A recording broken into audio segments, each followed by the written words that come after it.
Good morning. Okay, it's Friday. Everyone's had a long week. We're going to try to get through this. If you have questions, shout them out, interrupt. It's all good. I'm Rachel Silva. I'm the AVP of Marketing for Pep Boys. I have a clicker. And we've been around for 95 years. We're the nation's largest automotive aftermarket service parts retailer. So we deal with a lot of cars and a lot of people. We have over 800 stores in 35 states and Puerto Rico. So there's a lot of ground to cover. So when we're evaluating programs, we ask ourselves two questions. One is, does it benefit the customer? And the other one is, does it benefit the associate? And ideally, it's going to benefit both. If it doesn't benefit the customer, there's not really much of a point, and if it doesn't benefit, or if it's not easy for the associate to execute, they're not going to execute it, and it's going to be a disaster of an experience for everybody. So we're all marketers here, so we keep those two questions in mind, but we know that at the heart and soul, it's really about getting the right message in front of the right customer at the right time. And it doesn't matter if it's from a national broad reach campaign, from TV or radio, to our rewards program with our CRM program with our help from YesMail, or if it's our localized search programs that we partner with our agencies and Yext on as well. The customer, the message is key.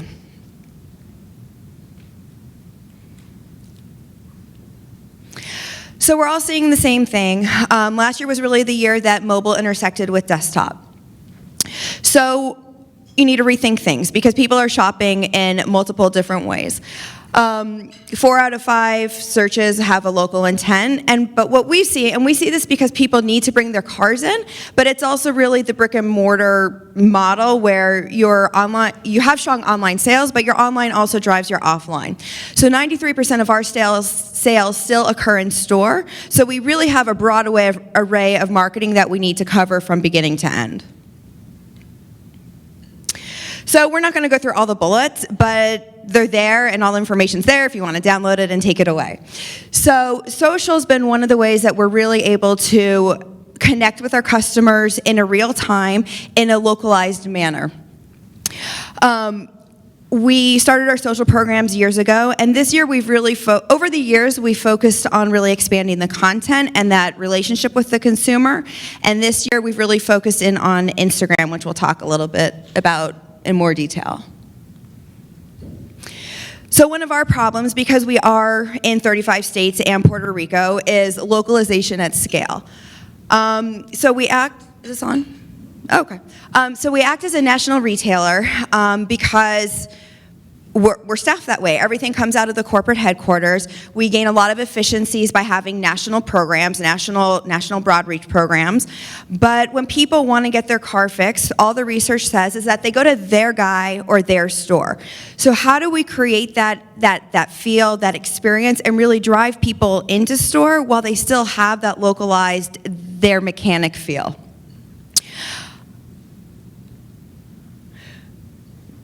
Basically says the same thing. Any questions so far? Okay. So we have a lot of local programs that we use. A lot of them are grassroots oriented, people in the field. But one of the ones that we're able to really manage from the corporate office is our partnership with Yext. What Yext allows us to do, I don't know, people familiar with Yext? Okay, so what Yext allows us to do is manage our online local listings in a real-time manner.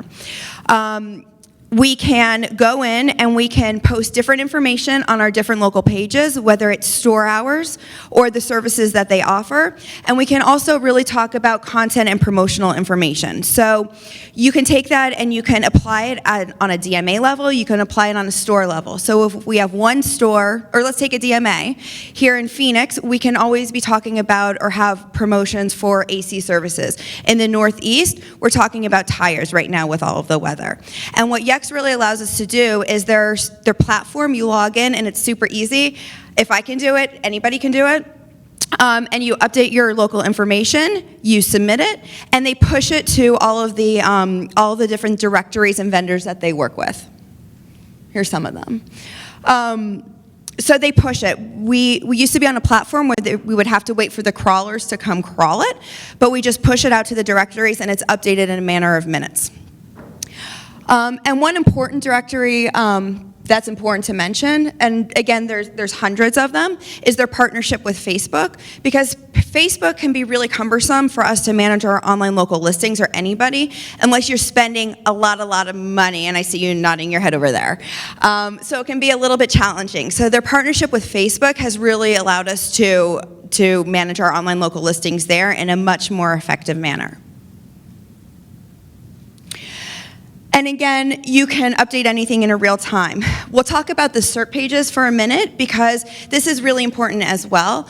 So especially with a lot of the changes that Google's made even this week, is that our partnership with Yext and managing our online local listings in hundreds of directories and maps and platforms has allowed us to really own more of the first page. So we have our paid results, and then we have our organic and our local listings. So we can pretty much own the first page of the SERP, which is really important with everything that's going on at Google right now. Okay, so as marketers, what are we always trying to do? Anybody? Build brand awareness and get people in your store, whether it's online or footprints into your store. Again, we're not going to talk about all this, but we'll tell you a little bit about our evolution with our relationship with Yext. So what we like to do is we like to test, we like to optimize, and we like to prove, we like to optimize, and then expand. So in June of 2013, we started working with Yext. And what we were able to do is update our online local location listings in real time, rather than waiting for somebody to come crawl them and hope that the information gets updated. With the content and the promotions, we were able to see a 3x return on the message clicks, as well as a 200% lift in engagement. We varied the coupons and promotions that were on all of the pages, so we were actually able to see in-store revenue directly from this partnership. Again, then we took a look at it, we reevaluated, and we looked at ways we could expand this partnership. And in January of 2014, we integrated it with our social channels. Through this and through being able to talk localized, we saw 168% lift in Facebook engagement, and we'll talk a lot more about Instagram in a few minutes. So, social channels. So Facebook and Twitter, we've had programs for years now, for a while. And with a lot of the changes with the Facebook algorithms and with just how people are interacting with Twitter, we have our campaigns, we talk to people in real time, we keep it very content lifestyle oriented, so people want to talk to us.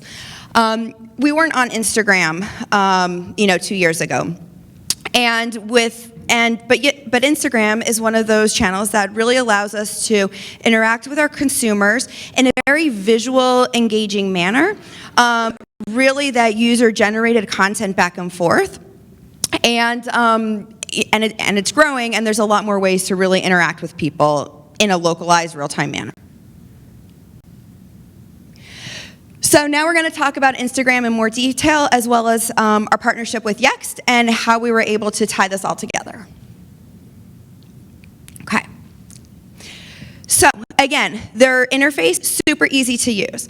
So we've partnered with them, and what we can do besides monitor our online locations and update information is we can monitor our social platforms. So we specifically monitor Instagram through Yext, and it's very easy for the consumer, and it's very easy for us. So again, keeping those two core elements in mind. So essentially what this does is if somebody, and I'm sure everybody's done this while they've been here even, is in our store, takes a selfie and posts it on Instagram, we know they did that. And we can talk to them in a real-time manner. So here's some examples of, this is an example of the interface and how easy it is to use. But all you have to do is see the image pop up that somebody posted on Instagram and answer them right through the Yext tool. You don't then have to log out and go to Instagram or go to another social platform to answer them. You see what they're posting. There we go. We see what they're saying, and we can just answer them through that tool. And again, they don't, as long as it's a public profile, they don't need to tag us, they don't need to log in, they don't need a hashtag. We can tell exactly which store they're in just by posting on Instagram.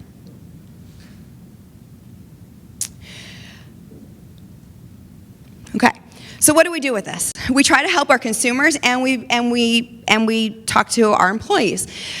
So again, it's all about the consumer and that overall life cycle. We want to drive awareness. We want to get people in store. We want them to have a great experience while they're there because we want them to become loyal customers and we want them to come back. Sometimes there's little hiccups in the road, and it's important to remember that it's the big things, but it's also the little things. So how we use this to help help our customers is that if somebody's in store and they post something and they might not be exactly happy, it opens up a case in our customer service platform with our customer service agents, and we can also talk to the area directors and the store managers. So for example, this lady, she came into our store. I don't know exactly what she needed, but she must have been waiting there for a while. She needed the bathroom. She went into the bathroom. She didn't like it. It wasn't clean. So she, of course, took a selfie, posted it on Instagram because who wouldn't, and we were able to see that pop up. So we were able to answer her in a nice, joking kind of tone. We were also able to contact the store manager and say, you need to clean your bathrooms. Yeah. Yeah. How did you respond in a joking tone? Emily? We did a hashtag selfie team strong, and it said, sorry about the bathroom experience. Did everybody hear that? Yeah. Did everybody hear that? No? Try again.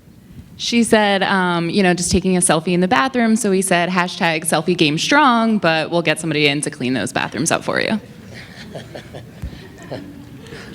And again, that's kind of a lighter one. If somebody might be waiting for tires and we told them it was going to take 2 hours, and 4 hours later they're still there and they're posting pictures of themselves sleeping or just being angry. And again, we can help move that along, open up a customer case file, alert the store manager, and let the AD know that the expectations aren't being met. And then this can also be used for a positive manner as well. So if people have a great experience, we interact with them. But one of the ways we really like to leverage this is for our employees. Some people, we hope that they're really excited about working at Pep Boys, that they enjoy coming to work. And we get a lot of people taking selfies or taking pictures and posting them on Instagram.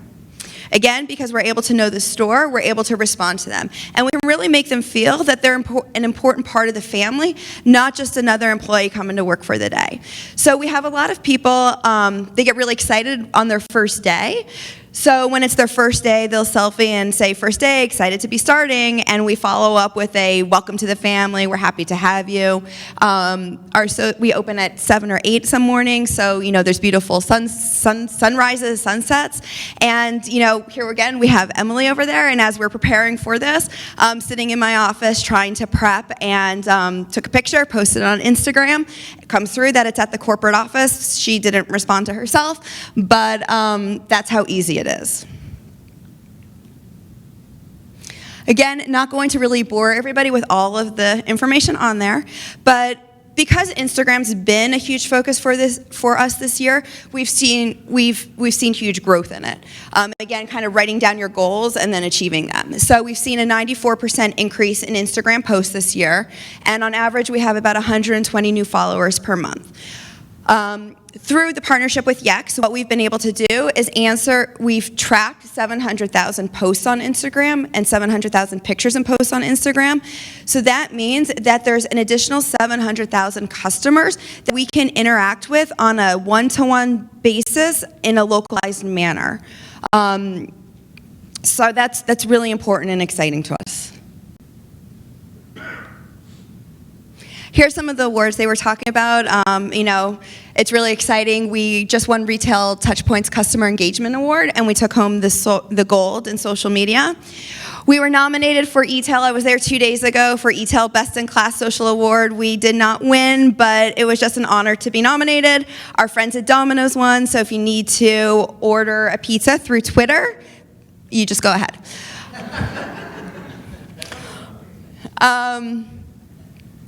And looking ahead, I don't think that the looking ahead is so much different than the looking behind as you are looking ahead. So, because really the idea here to drive business is to create a customer-centric approach. That doesn't change. You want to engage with a customer no matter where they are and wherever they're starting their journey, whether they're starting it, at point A or point B.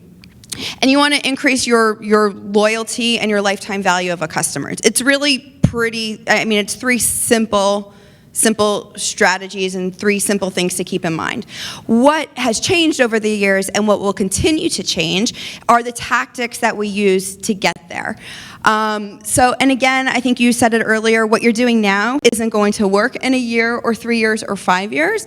So the looking ahead, I can't tell you what exactly is ahead, but I know that local and mobile are huge components of that. And so we take our mobile program also very seriously, and we really tied that to be a lot more local this year too. We re-platformed earlier this year, and it was really just an m-commerce site, and we realized that this is actually it should really be a hybrid of driving store location visits as well as the ability to transact on your mobile device. So really taking that and hybriding it to a localized, to drive local traffic into your stores, because that's what it is. As well as really continuing to leverage all of our local successes. We've had great successes and drove revenue from partnering with Yext and updating all of our local listings and maintaining them. Now to social, and now again, as we talk about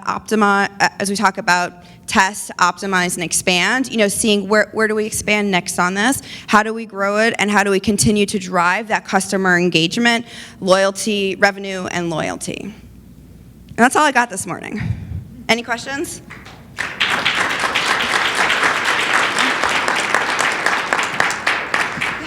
Yeah. You got her? I got her. Okay, thank you. Here. Alicia Peterson from Trillium Media. And I just had a question. Were you already monitoring the Instagram posts with internal resources, and this just made it that much easier? Yes. We work with digital agencies to monitor our social programs. We also leverage our customer service agency to help monitor all of the negatives, and this made it much easier and much more effective.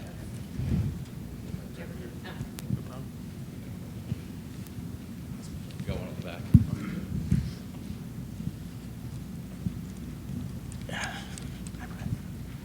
Just remind us who you are. Brian from Estate 4. With the positive versus negative sentiment responses, did you have separate teams responding because you needed separate mentalities, or were you able to get the same team doing it? Sure. So because we're so heavily staffed with Emily running our social programs, I think that answers your question. However, what we do is we build the voice, and we build it from a positive, neutral, and negative arena, and we do have different agencies responding to the neutral positive as well as the negative. So we have our customer service agency monitoring and responding the negative, because then what they do is they open a case in our case management system, and it all gets escalated through the normal but prioritized processes. And we have our agencies really commenting on the positive, but it's really building the one customer voice internally. Lori from White Wave Foods. So that almost answered my question. Hi, social team of one, that's great. But I actually have two. One, kind of building on that, is how do you engage your affiliates or your store owners in developing content? Do they monitor and respond? I know you said employees, but I don't know how you interact with them on a store level. And then two, how did you choose Instagram as to prioritize? Why is that a priority channel for you? Sure. So, Instagram is just allowing us a lot more flexibility and a lot more natural engagement than where it's all become very pay to play on Facebook. On Facebook, we try to drive really rich content that users want to interact with, but on Instagram, they're populating it, and we can just engage with them. What was the other question? Do you engage with your store Oh, sure. owners? So that's tough. We want to give our employees everything. There's no franchises, so everything's corporate owned. So we really need to maintain the brand integrity and voice. And at the store level, that becomes really difficult to do. Number one, our stores are very busy. There's a lot of SOPs. There's a lot of practices, especially because you have the retail and service and commercial all in one box. It's also with turnover and not being sure exactly how 19,000 associates are going to respond. It's hard to processize that. We do welcome all of their feedback and information to funnel into the corporate office, and then do localized posts around that or campaigns. We do a lot of localization, a lot of local campaigns in Puerto Rico on the island because they have such a different focus. But it's hard to really put that into the associates' hands. We have strict social media guidelines. Sometimes, we see negative things pop up or things that they shouldn't be posting. We have to, get HR involved as well. So we would like to have more engagement. It's hard to manage at this point. More questions? Yep. Hi, Dave Walker, eBay. Are you leveraging weather-triggered targeting for? I know you do have a lot of hyper-local geo, but is that just set up before, or is that a platform that you're using? We don't necessarily use web triggering on our social platform. We use it through email and display, as well as the content on our website. What we do from a weather perspective is try to customize that as storms come, as weather happens. It would definitely be much better if we could automate some of that. And are you guys buying that internally, or are you guys leveraging your agency for all your display? We work with our agency from a display perspective. Got it. Thank you. Thanks. Rachel, are you? Okay. Well, I have a Oh, question. go ahead. Are you going to try to look into like newer social media platforms, or are you? I mean, obviously this has Sure. been a great success for you. Absolutely. So we're always looking into new things and any emerging medias as it pops up, whether it's a social platform or something else. Again, as we look at them, we try to see where are customers and what are they going to interact with. How big is the platform? So we want to make sure that if we are going to, put resources to it, that we're going to see a benefit at the end of the day. And then also not how much work is it going to be for us, but do we have the bandwidth to really support this type of a program?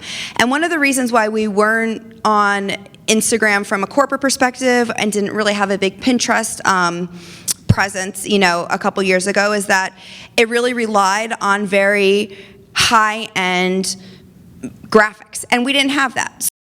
There might have been Pinterest on volume, and as we're going after the service provider, that's where a lot of the do-it-for-me females were, but we didn't have the resources to effectively support that channel. So that's kind of just what we look at as we evaluate new programs and channels. Okay, thanks. One more. Bob Frady with MediaPost. How did you sell this into the organization? Do you have like the ability to do these things on the sly and then say, here's what we did? Or did you have to go through a big approval process to get it done? It depends on the program and what's going on in the organization, honestly. Within marketing, it's, as long as things don't involve a CapEx or IT integration, it's a lot easier to move along because it's really just we've been given a lot of autonomy within the marketing organization to do what's right for the customer. We have a very consumer-focused approach. We have 5 key segments that we talk to. And so everything really revolves around that. So there's the autonomy to know that if we're going after these key segments and we lead with service and tires, although that's changing, that'll slightly be changing in the coming year.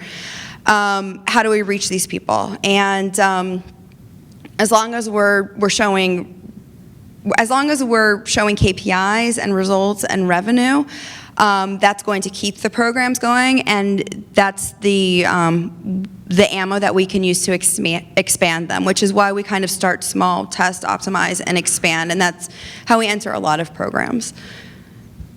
One more.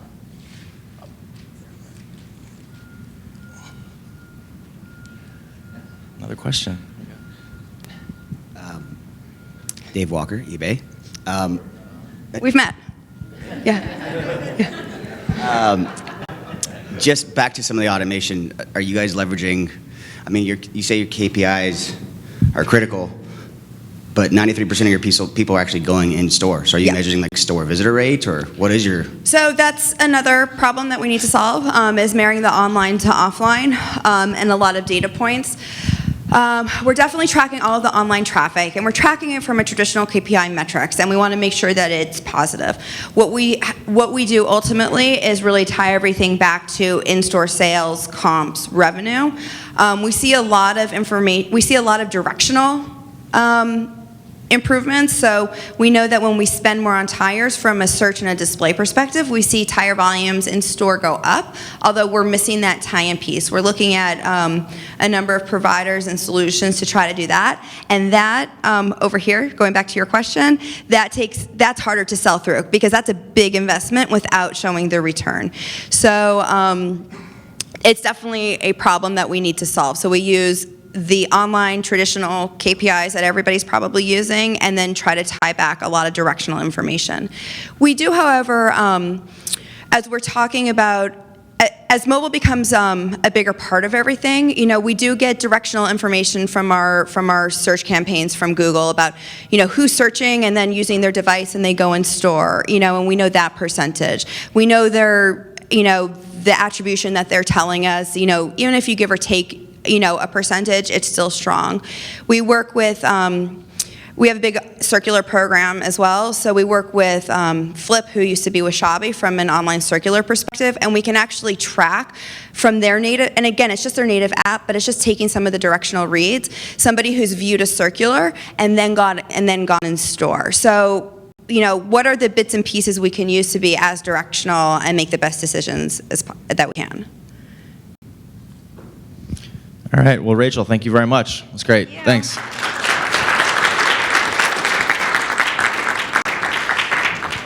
So I'd like a longtime friend, shall I say, of MediaPost, Keith Pape from OnePlus-K. He's the marketing and digital engagement manager for OnePlus-K. He's a 17-year veteran of the industry. Keith currently heads up marketing and digital engagement for clients such as Nike, Fox, and Amex. So please welcome Keith and his panel.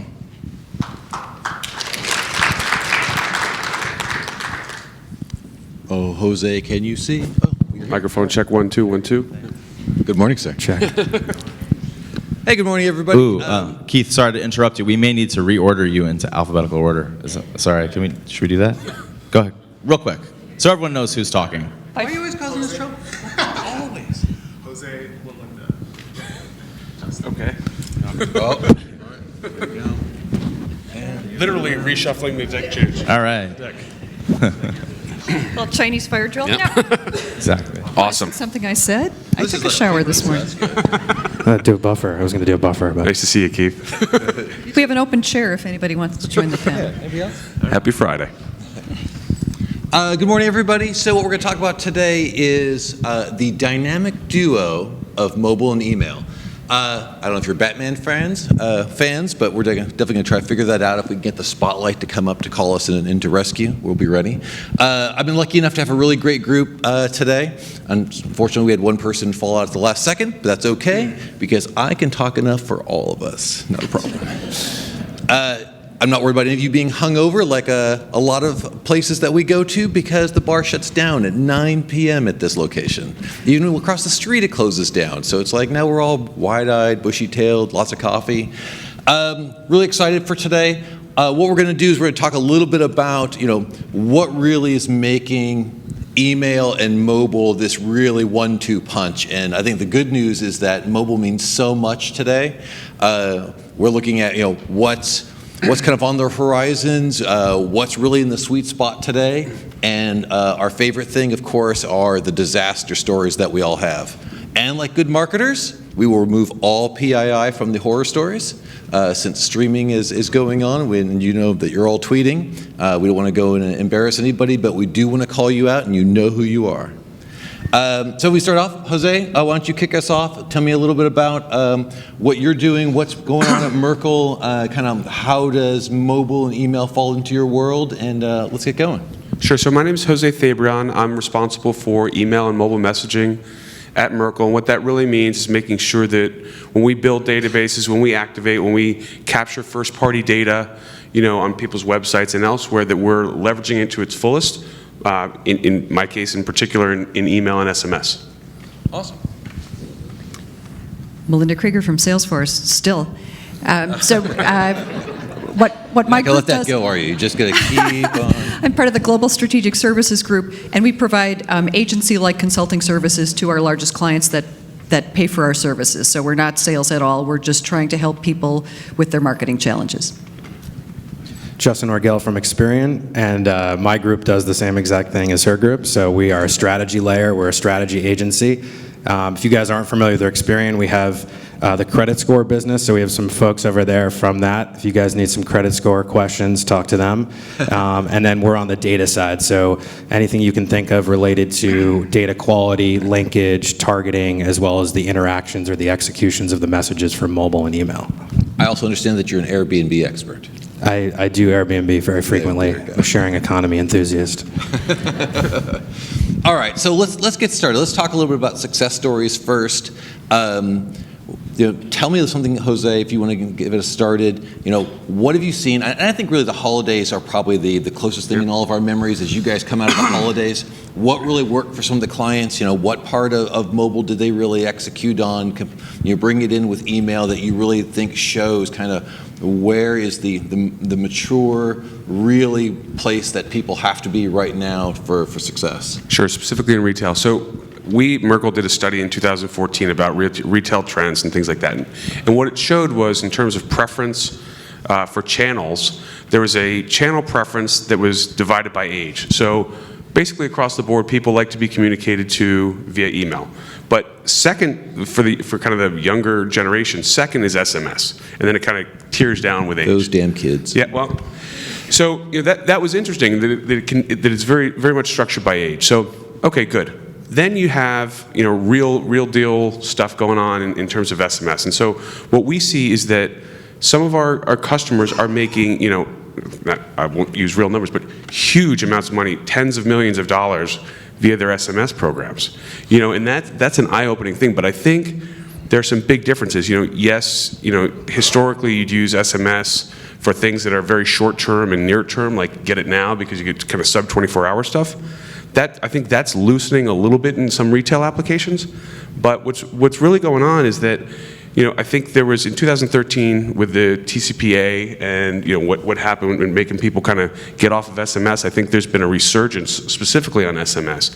And now we did a little informal survey of the top 100 retailers, and not enough of them are doing enough to capture first-party data, specifically SMS, on their homepages. Cabela's, which is here, happens to be very good at it, but too many are kind of relegating it to a secondary thing, and it's driving real money. Sometimes SMS programs are driving more revenue than big email programs for other companies. I mean, it's pretty amazing. So the fact, what I think is happening, I think what matters is people start to use SMS more for marketing and less about just, hey, send a note and something fast. Do you guys have any clients over the holidays that really, everybody likes to talk about the success stories. Do you guys have somebody that really is your perfect example of a success that you can actually talk about?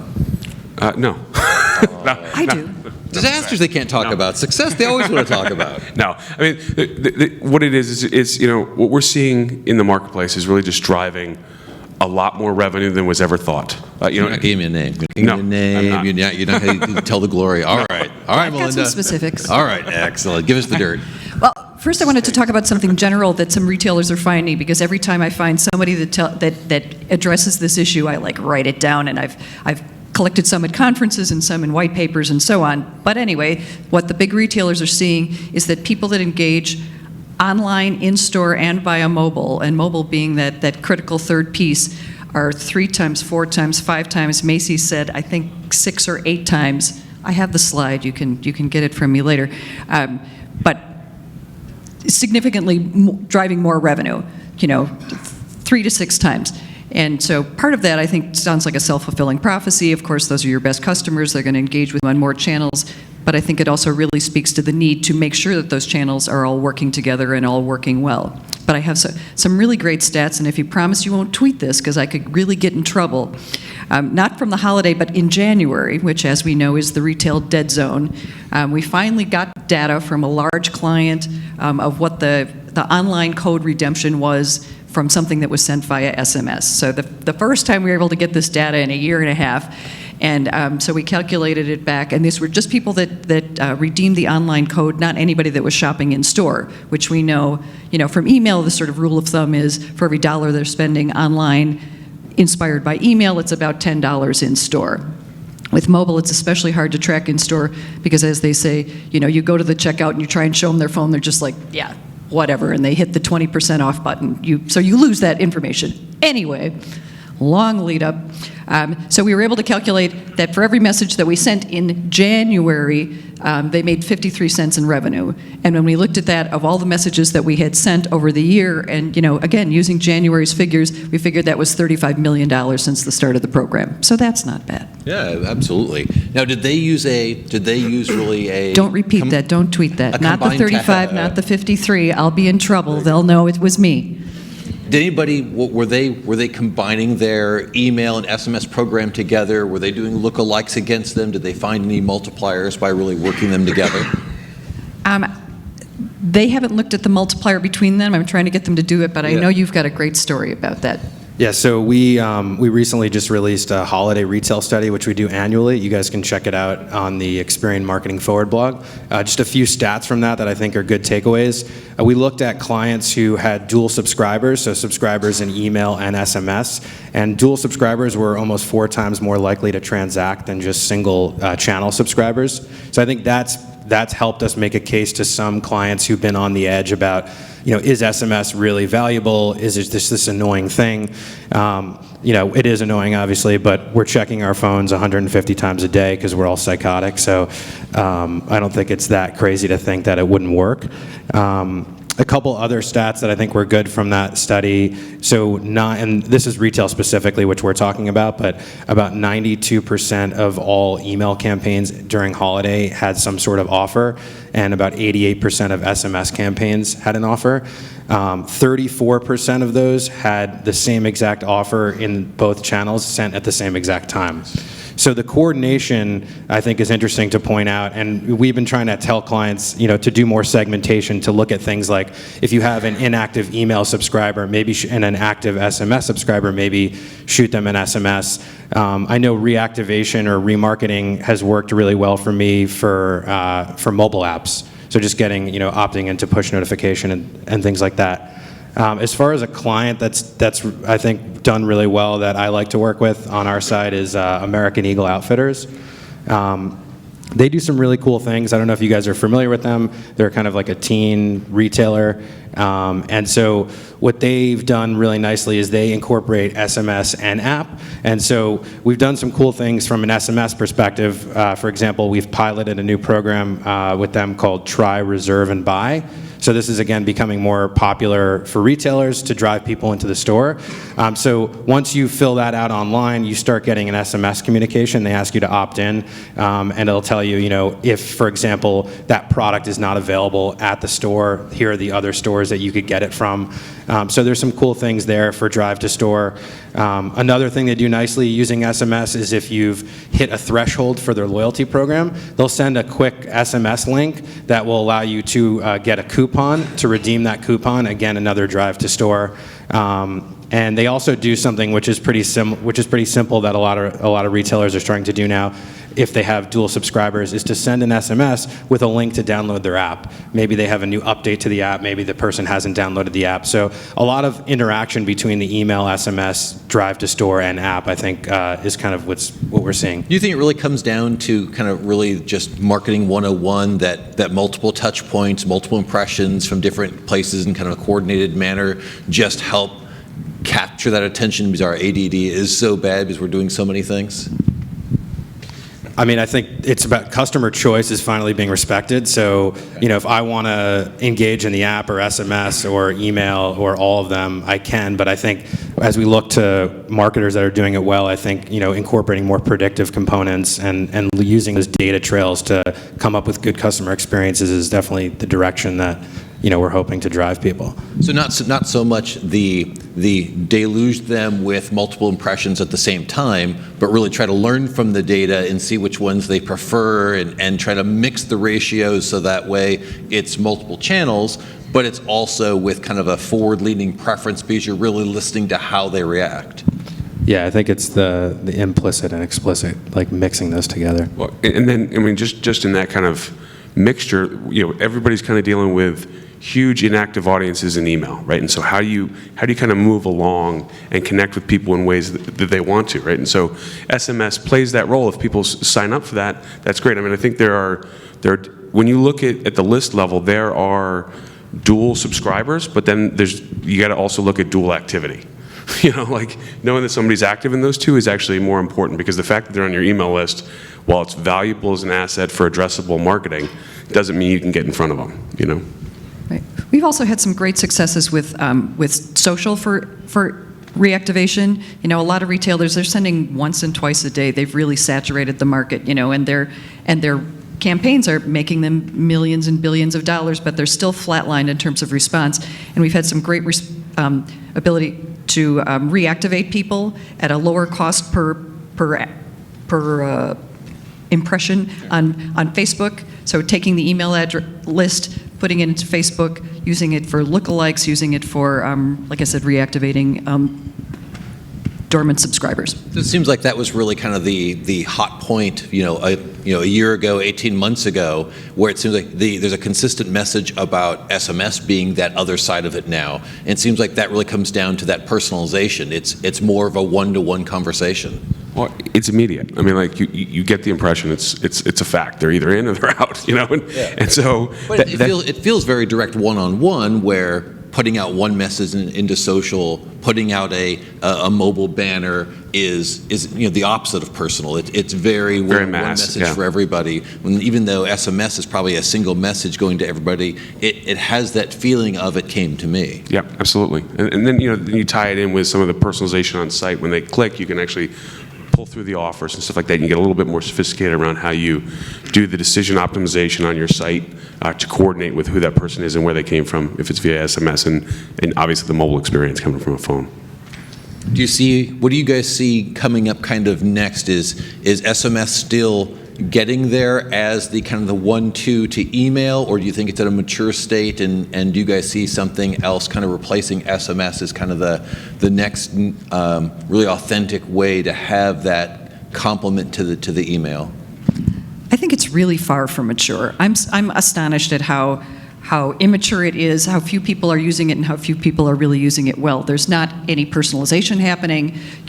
I never see first name personalization. When you think of all the effort we put into subject lines, and I don't see anybody like really aggressively testing, those 160 characters that they've got for a SMS or a push notification, and they say it's like, oh, well, all we know about these people is their phone number. Well, A, ask them, and B, if you're a retailer and you've got a loyalty program, the default for your loyalty program is your phone number.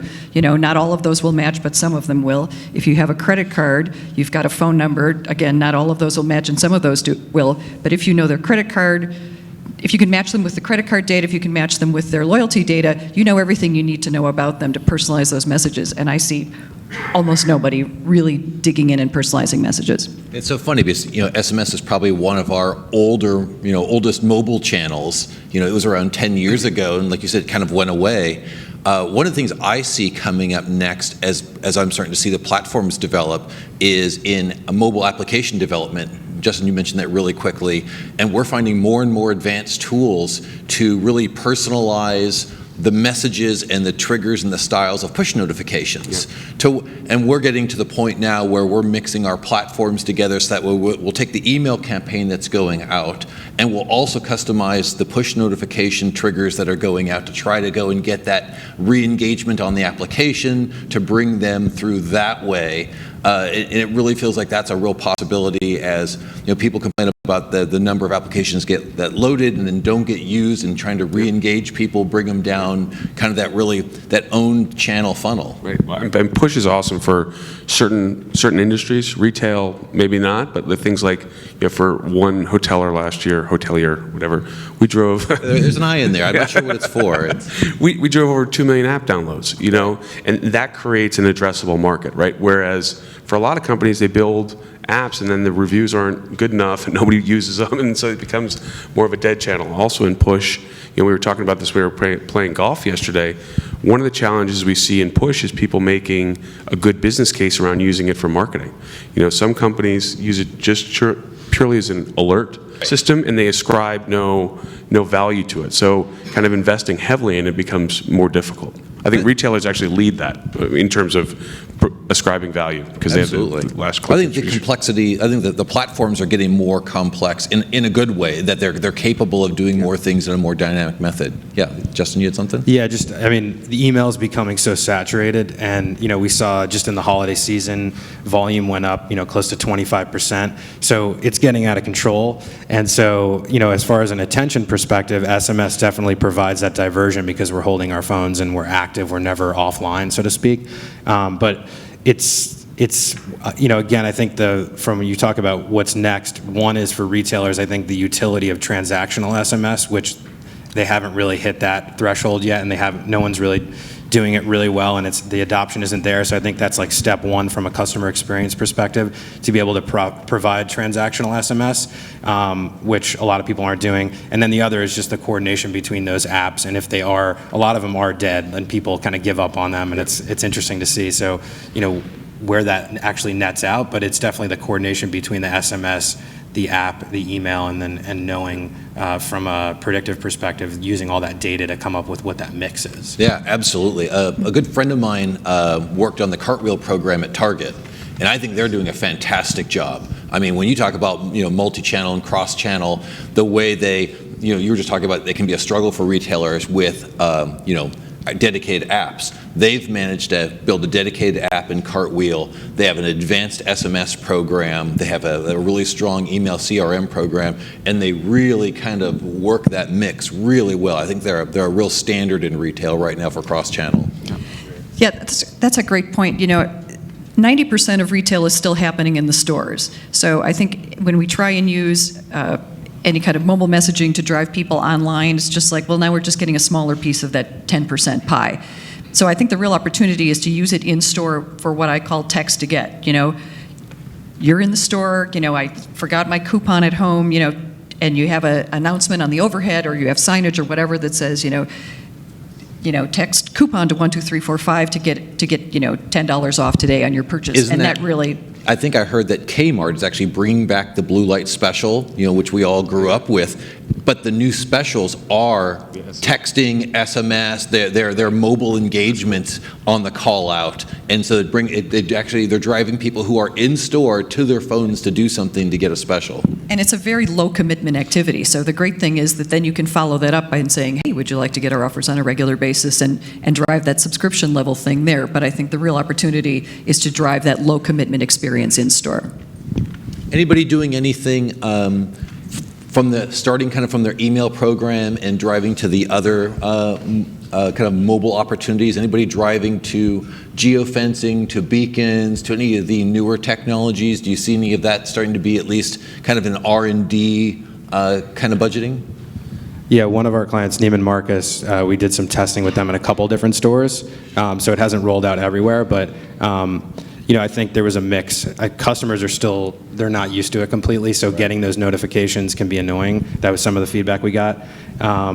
But as far as what we were talking about before around retailers, having these apps that people don't use, I think Urban Outfitters does a great job of creating a content experience for their demographic.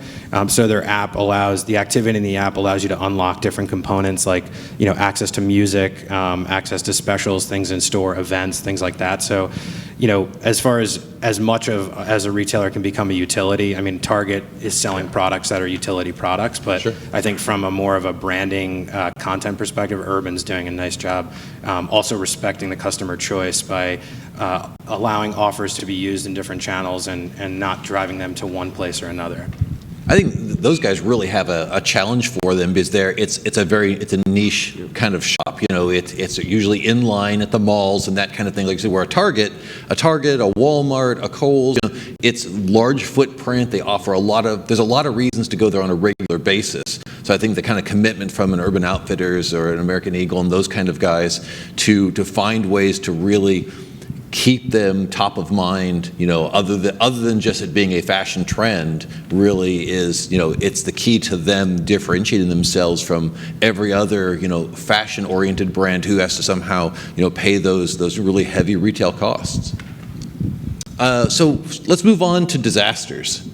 Obviously, this one we definitely won't use names, but what are you seeing?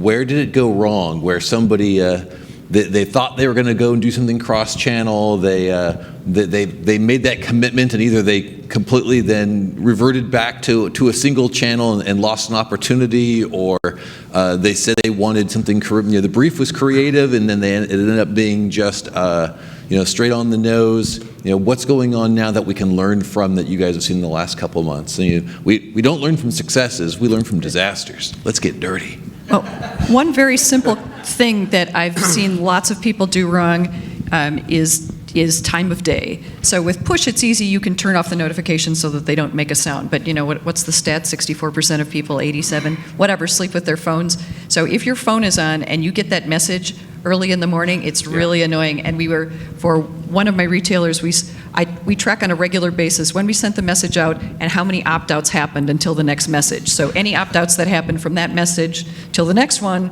we attribute to that message, and then we look at what the content was and what it was about that thing. And so we saw this huge spike recently and said, what in the heck happened here? And they went, oh, well, it was a limited time sale, so we sent it out kind of early in the morning. I'm like, how early in the morning did you send it? 8 o'clock Central Time. 6 a.m. How excited are you to get, a text message with that sound waking you up at 6 a.m.? And then I said, if we don't know geography, we should not send this out. We should ask them through progressive profiling or all those matching things that we were talking about earlier.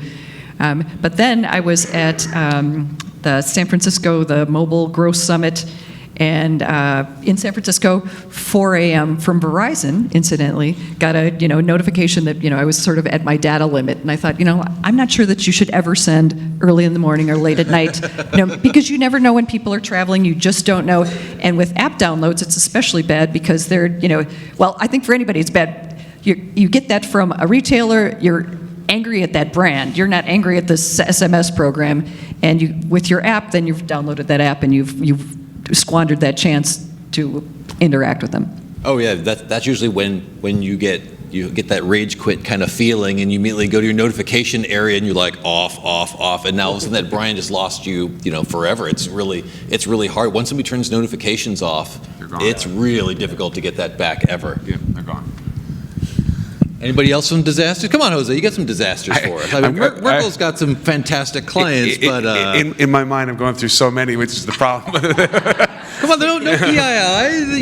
No, so a lot of mix your metaphors. A lot of them are production, but some of the issues that we see, like kind of en masse, is really when you start to do multi-channel marketing, really do it. And most of the time, to be honest, we do more email and addressable display. And then like in October when Google Customer Match came out, getting the attribution right and getting the tests set up, like you spend the money, you spend a lot of time, you're going through legal, you're getting stuff done, and then you're like, ugh, the results are unreadable. Like those are disasters for us because it slows down innovation, it slows down progress, and for our ability to kind of leverage the data in other channels, when we don't get a good read, it's tough to it's tough to go back a second time. So those are big disasters for me because so you went through all the effort, and then you really didn't get any data out of it, so you can't figure out how do I learn from this? How do we go forward? And those are big misses. You know. And do you think that's is that a maturity problem? They didn't take the time to build systems. They saw in CMO magazine, here's this great new cross-channel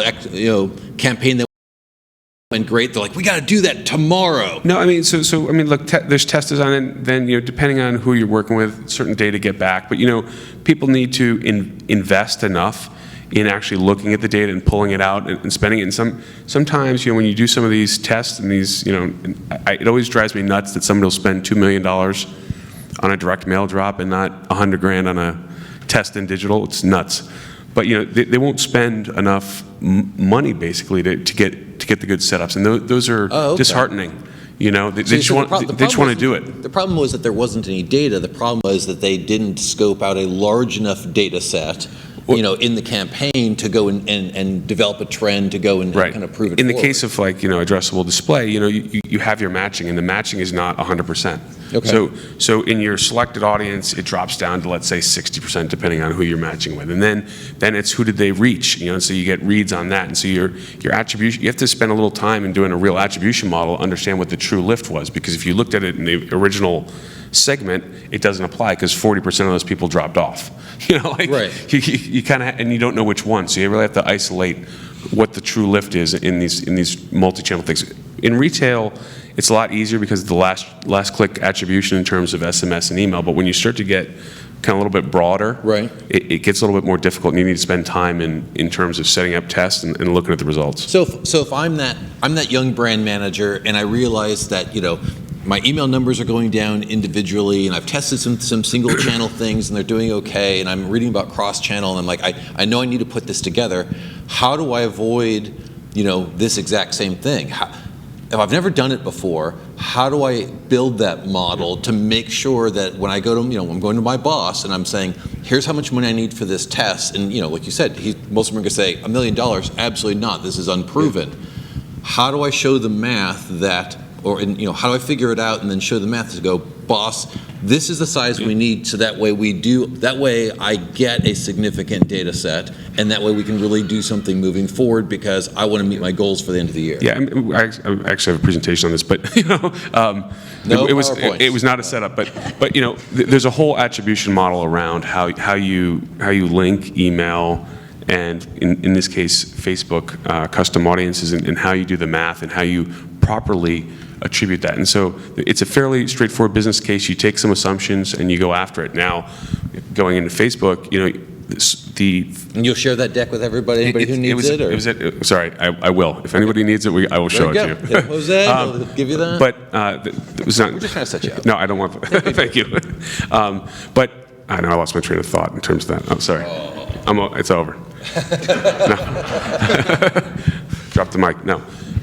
All right. So, Melinda, what about you? What are some disasters going on your side, or Justin? What are our lessons learned from the last couple quarters that we can really take away? Because that's where we learn the most. Sure. I think I see missed opportunities as disasters. So, for example, a couple clients who have a great amount of app engagement data that can't pull it into email. Like that's the most basic one.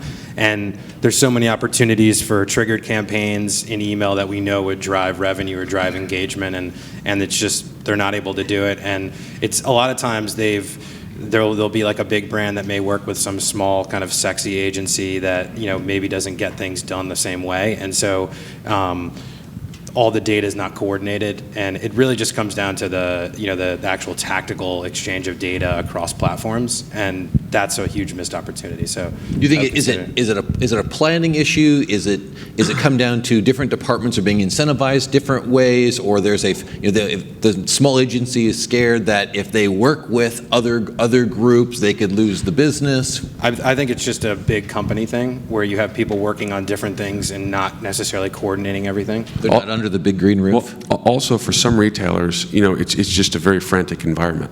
you got to get stuff out, and people don't. There's not enough time spent kind of looking at things. How hard is it to come up with 160 characters? That's what we actually had a client that their only program was the confirmation message when you opted in. This is SMS, and then they had 2 anniversary emails, and they said, you've been with us for 3 months. Happy anniversary. I'm like, and you've sent them nothing in between here? How hard is this to come up with? Here's our offer for this week. But I have a theory about push. Let me know. Tell me what you think. And that's a lot of times the app development is in the hands of IT. And who hated email more than anybody else in the world? The IT department, right? They're big email haters. I'm sure they feel the same way about push notifications. So that's my theory about why push notifications People hate email? It's like, when have you ever seen an abandoned cart or a browse abandoned from an app that you have? You never see. I mean, I've never received one, and I try and download everybody's app. I don't have that Cabela's. That sounds good, though. So what about the future? What do you see that's changing? We talked a little bit about how apps are maturing. We talked a little about geofencing. What do you see as some things that you see some promise in that are really going to help make the cross channels stronger? Whether, is it are the vendors doing a better job at mixing them? Are these marketing clouds the answer to everything? Well, I was going to give a little plug. Okay. So if you look at kind of what's going on, you've got all these big marketing clouds. Yeah, great. And they all kind of have their overlap of technologies and stuff like that. But one of the things that Salesforce is doing is through their Active Audiences product. What they're doing is they're allowing you to take your segments that you build in Salesforce and then immediately distribute them into Facebook and Twitter, into DMPs, and I think Live Intents up and stuff like that. And what's important about that is that it's smoothing the workflow. Right? Before it was really hard. You have to move your data out, you put it in another thing. This is allowing that to happen. So as those things rise, the skill sets that are working on these teams will change. They will be, that's a total plug, platform marketers. But they're going to look at it different. They're not going to be an email person. Like if you think of the way like Eloqua drives somebody to look at a campaign, it's not email. It's site tagging. It's landing pages and forms. It's connectors out into LinkedIn Leads Accelerator and stuff like that. It's the way you map a campaign is completely different. And the marketing clouds are coming up and building technologies to support that. As that gets better, I think we all get better at this. Then there's the other side, which is data capture. People are very mature in their email data capture. They're pretty good on first-party cookies. They're not great on SMS in general, and they're not great on push depending on where they are. So for a lot of these marketing clouds and the journeys to work, you actually need complete data sets on all these channels for an actual journey to work. And so I think people are building those things. So as they build, this becomes a lot more useful, and I think in 2 or 3 years it'll be a lot more fun to have this conversation. Yeah, agreed. I think there's a lot of tech challenges now, but that's changing, and I agree with you about the skill sets of the people that are managing these programs. As far as from like a consumer retail perspective, I think traditionally retail has been fairly behind other industries, and so I always look at I think you were talking about a hotel company before. I always look at travel companies because they have to get it right. So I got here a couple of days ago, and I'm not like a big car person, but I got a email from Avis as I was in the airport telling me all the information on where to go, and that's like, it's not even that crazy of a thing, but it's like the best thing that I've ever gotten. You know what I mean? Like I'm obsessed with it because it gave me like some sort of help. I didn't have to go back into my email and check it. So that's a time thing, right? They know when I've gotten the information. So also the personalization and a lot of these things. You look at like a Starwood. I think they do a nice job. Keyless entry. Hilton does a great job. You can choose your room in the app. Things like that, where like travel companies have helped with a utility perspective. Delta, American does nice triggers. If things are late, they incorporate SMS, email, whatever the preferred channel is. So I think travel is, a year or two ahead of retail, and I think if retail can start incorporating that mix of utility, then it will be a better environment and experience. That's a great point. I also really follow banks. Well, I have a bank client, and they also have to get it right because millennials don't want to go to the branch. They've never been to the branch. I think I read 1 in 5 has never actually written a check to pay a bill. So I mean, this is a completely different experience. I don't think anybody likes going to the bank. Anyway, they have to get mobile well, and they're also being challenged by something that I think is sort of a lesson for all retailers. Everybody wants to be the Uber of fill in the blank, but what they did is make something incredibly simple and add a lot of utility. And so I think that these huge retailers with all their disparate systems and organizational silos are going to have to look at the upstarts and say, it's like, okay, how do we make this really quick and simple? And that's what's happening in FI as well. Go ahead. I was going to say, everyone wants to be the Uber of what, but if you look at their marketing, they have a huge opportunity because they're just not there yet. I have this problem. I email my friend who works there. I travel so much, I literally get 15 different Uber email city emails every week. Like from Brazil, from Mexico. Everyone's operating for their business. It makes sense because they're operating as like mini startups in each city, but there's no global suppression. So they don't know my preferred city. So yes, their product is amazing, but I wonder if they're saying our emails can be the whatever of, like the Avis of email. I'm telling you what, I have not been to a conference in the last 6 months where Uber's complete lack of email targeting hasn't come up. Everyone talks about that they get the wrong Uber city from the ones that they travel in. Yeah. Every conference, every keynote, every panel, somebody brings it up at least once or twice. So anybody knows anybody at Uber, we need to have a chat with them. Other than the serial killer thing as well, that's an issue they're going to have to deal with. But just to Melinda's point about banks, what banks have done with their apps is they've made banking easier. There's a reason to do it, right? So part of what happens in retail, and especially if you're a direct retailer, it's one thing. If you're more of a brand that sells through distributors, it's a little bit different to get people coming back for a second purchase. And so you really sometimes have to ask yourself, even though we can do a lot of this stuff, why are we doing it, right? So meaning, like I don't like to talk about value, but like, why are people signing up? Are you delivering on that? Like, is there a reason for them to come back? Because the truth for a lot of retailers is that it's basically an offer. Like, that's why people sign up.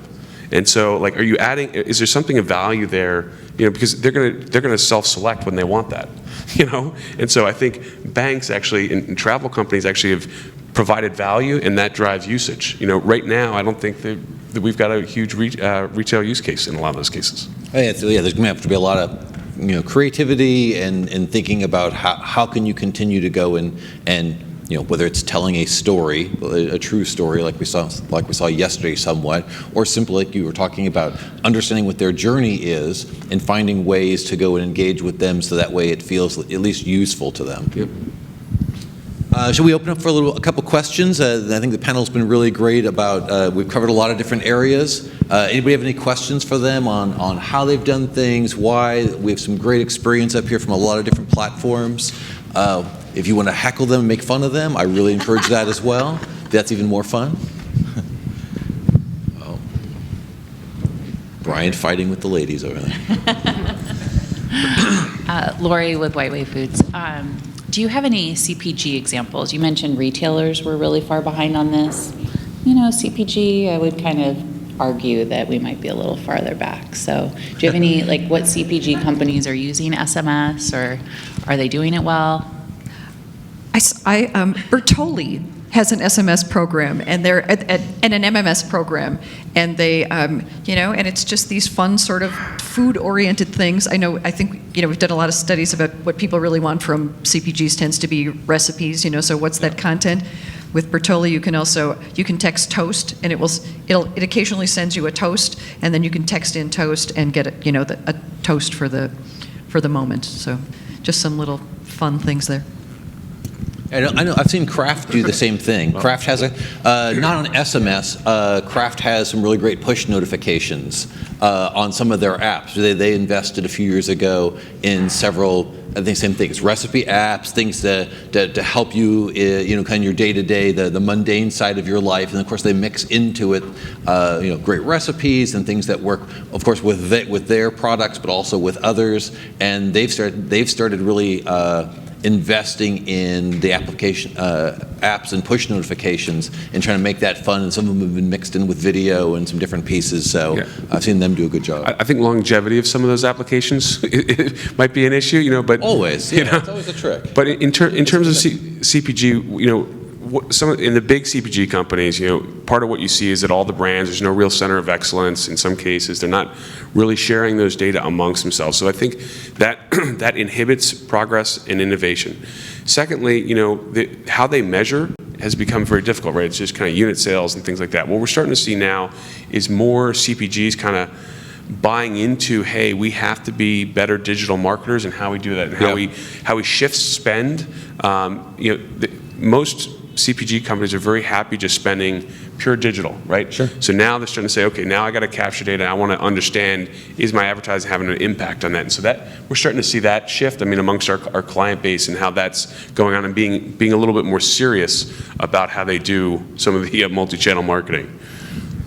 We have a couple clients on the CPG side, and we're not mixing email with mobile. What we're doing is we're usually mixing multiple mobile messages, especially the ones that skew younger. We're starting to play with Snapchat, and Instagram, where we're mixing mobile channels up, finding different ways to tell stories with them, just because these products lean a little bit more towards the teen, preteen kind of group, and their mobile mix isn't going to be email, but we also want to figure out ways to tell stories that really respond to them. And I think that the tough part with CPGs can be is, what are the stories of your soap? That can be a real tough part for being in that area. I've had this discussion with a couple of people where they've said, I don't want to have a story and content strategy with my dishwasher soap, and I'm like, I disagree. I think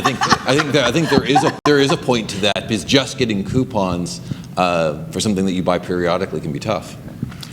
I think there's an opportunity for a text to get for CPGs also, because ConAgra was an early success story with email. They looked at it and said, we've got all these products that you buy in the grocery store. Who's our target audience? We're going to have meals that you can make. We know that people are planning their meal, an hour before dinner time, and they want to have stuff that they've got at home.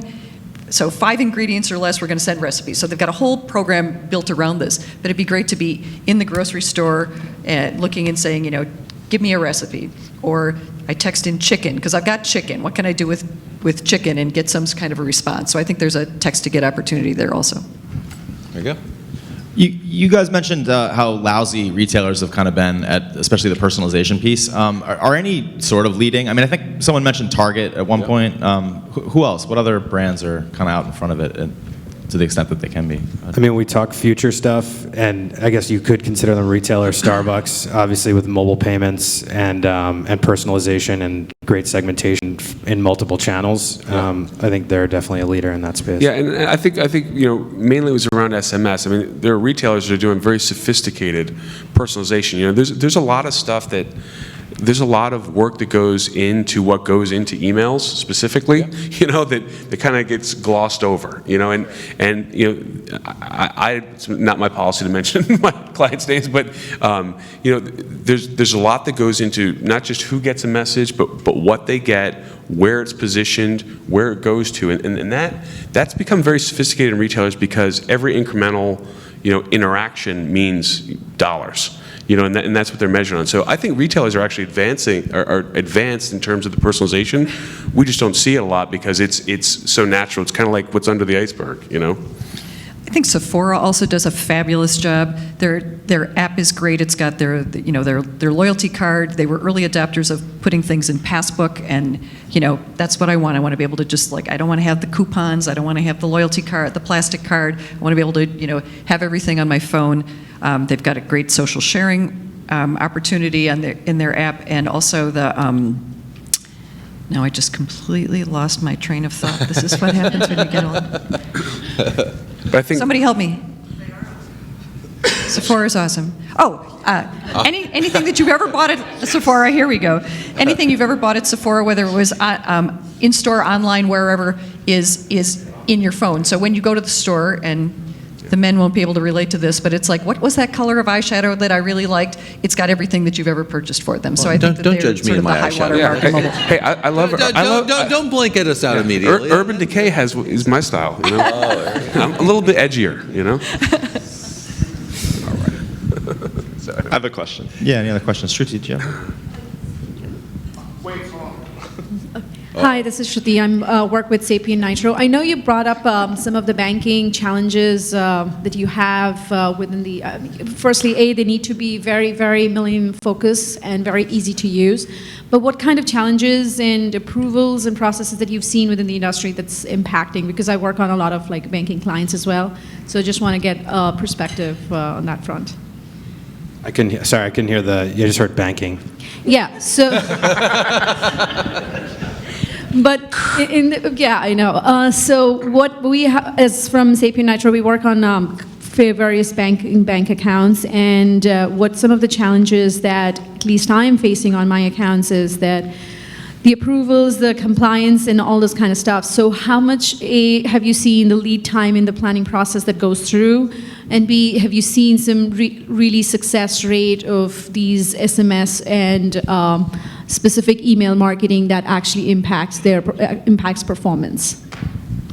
So I guess my question around the banking is it the transactional stuff or the promotional marketing More stuff? promotional stuff, yeah. Yeah, I mean it's kind of a nightmare for Is all. it just regulatory issues? It's regulatory stuff, yeah.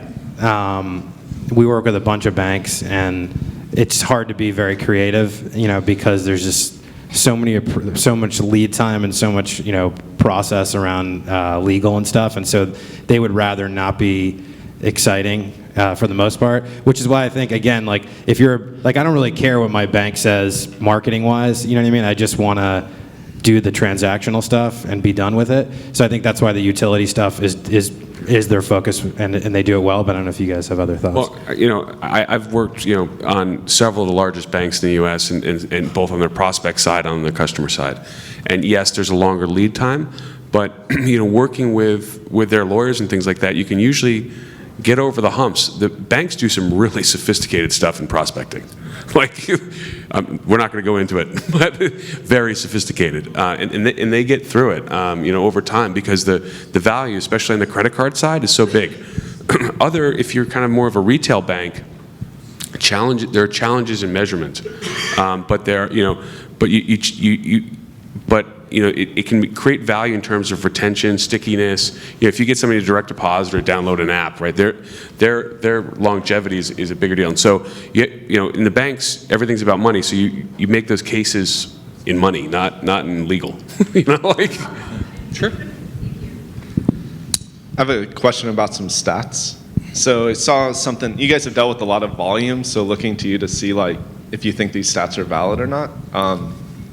So I saw something related to email where it said an inactive subscriber, this is like a MailChimp study that just came out, inactive subscriber was worth 32% of an active one, because even though you can't see the open rates and stuff, they're still looking at the subject lines and whatnot before deleting it. I'm curious if you guys think that's valid, BS, where your opinion is on that. You know that 82% of statistics are made up on the spot, right? Of course. I think there's some value in it. I don't know how defendable it is. I don't know that I can go in and just keep going up. So, in terms of the inactive audiences, if you think about it, depending on how long you've been collecting email address, you can have 67, 80%. 67 is a real stat, incidentally. But you can go up even higher depending on how long you've had your email list for people who just do not engage. And so, sending to them, in some other conferences, Delaquist will always tell you sending more email will get more results. That is true, by the way.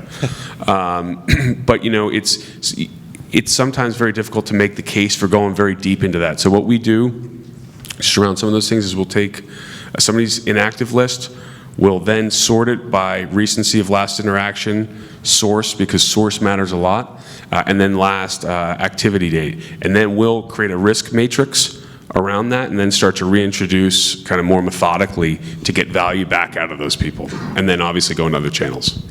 Yeah, I've totally turned around on this. I've sort of come around to the Delaquist way of thinking about it. We had I can't believe I just opened that up for Della. a pizza company, and they send daily daily offers were like, it's too much, you should send less, blah, blah, blah. And they said, we should, but they had no deliverability problems, which is the key here. And so we said, okay, let's look at everybody that we were thinking of cutting off, and then let's track their orders over the next month or so. And over that month, it was 750,000 people that had not responded to an email in 12 months or more, and we weren't able to figure out what more was. But anyway, that group, 126,000 orders they placed in that month. We're like, maybe we should keep these people since we don't have deliverability problems. Yeah, no, I mean, those are both good ideas, and I think it really depends on the vertical and a bunch of other factors, which we can talk about after this. What we're doing a lot at Experian is we have a co-op database, and so we can look at who might be active with other brands that have opted into that consortium.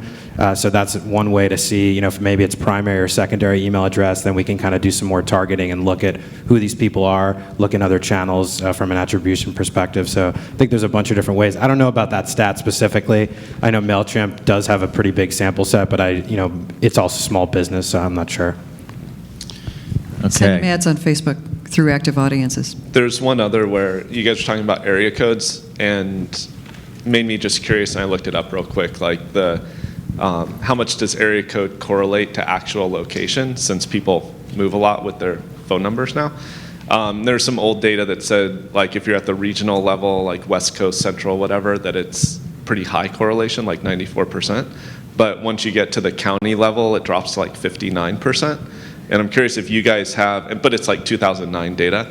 I'm curious if you guys have any perspective on that. Like, even if you're not doing SMS, I'm sure a lot of people have, like you said, phone numbers and things where they could extrapolate location.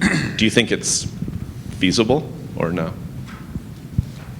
It's definitely feasible. I don't know that I'd use the area code necessarily. Like, I'd use the whole number or other pieces of data. I mean, the ability to stitch data together now is, obviously pretty immense. And so any piece of it, location I can get even from email, just once people open, so. Yeah, IP stuff as well as, or you could buy that data too. Yeah. I'm selling it in the back if you want. In the back of my car. I was wondering what that van was out there. Okay, thank you, Keith. Thank you, panel. That's great. Thank you, everybody. Thank you.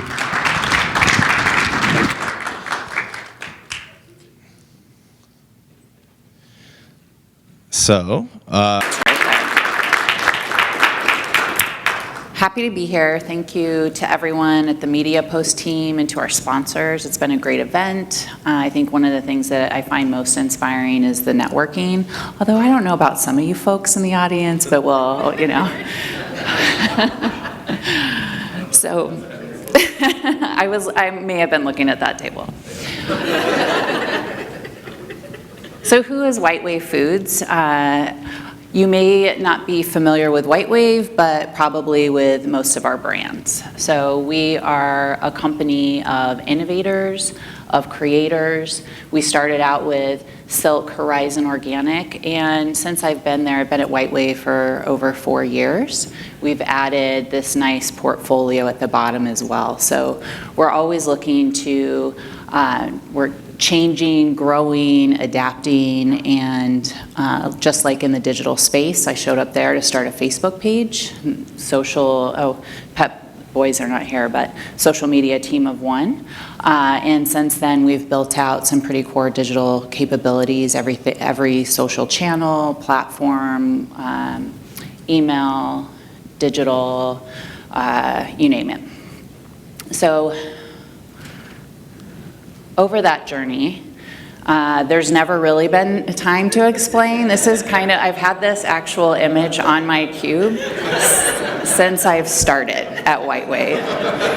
And I would say I probably felt like it was a turning point in my career when when last year my team at Google actually gave me a stuffed unicorn, right? So we've kind of gotten to the phase now at White Wave where we're saying, okay, we've really leaned in, we've had to just kind of move forward, be scrappy, be agile, and build not only our content marketing, our processes, work with agency stakeholders, brands. It's a complicated environment, as I'm sure most of you guys can understand that, but we've really had to kind of just lean in and navigate it and get stuff done and make cool stuff, right? So hence, that's what brings us to influencer marketing and our content challenges. So I'm sure none of these stats are familiar. I won't drain the slide, but essentially, you know, we're always under the gun to create engaging content, relevant content,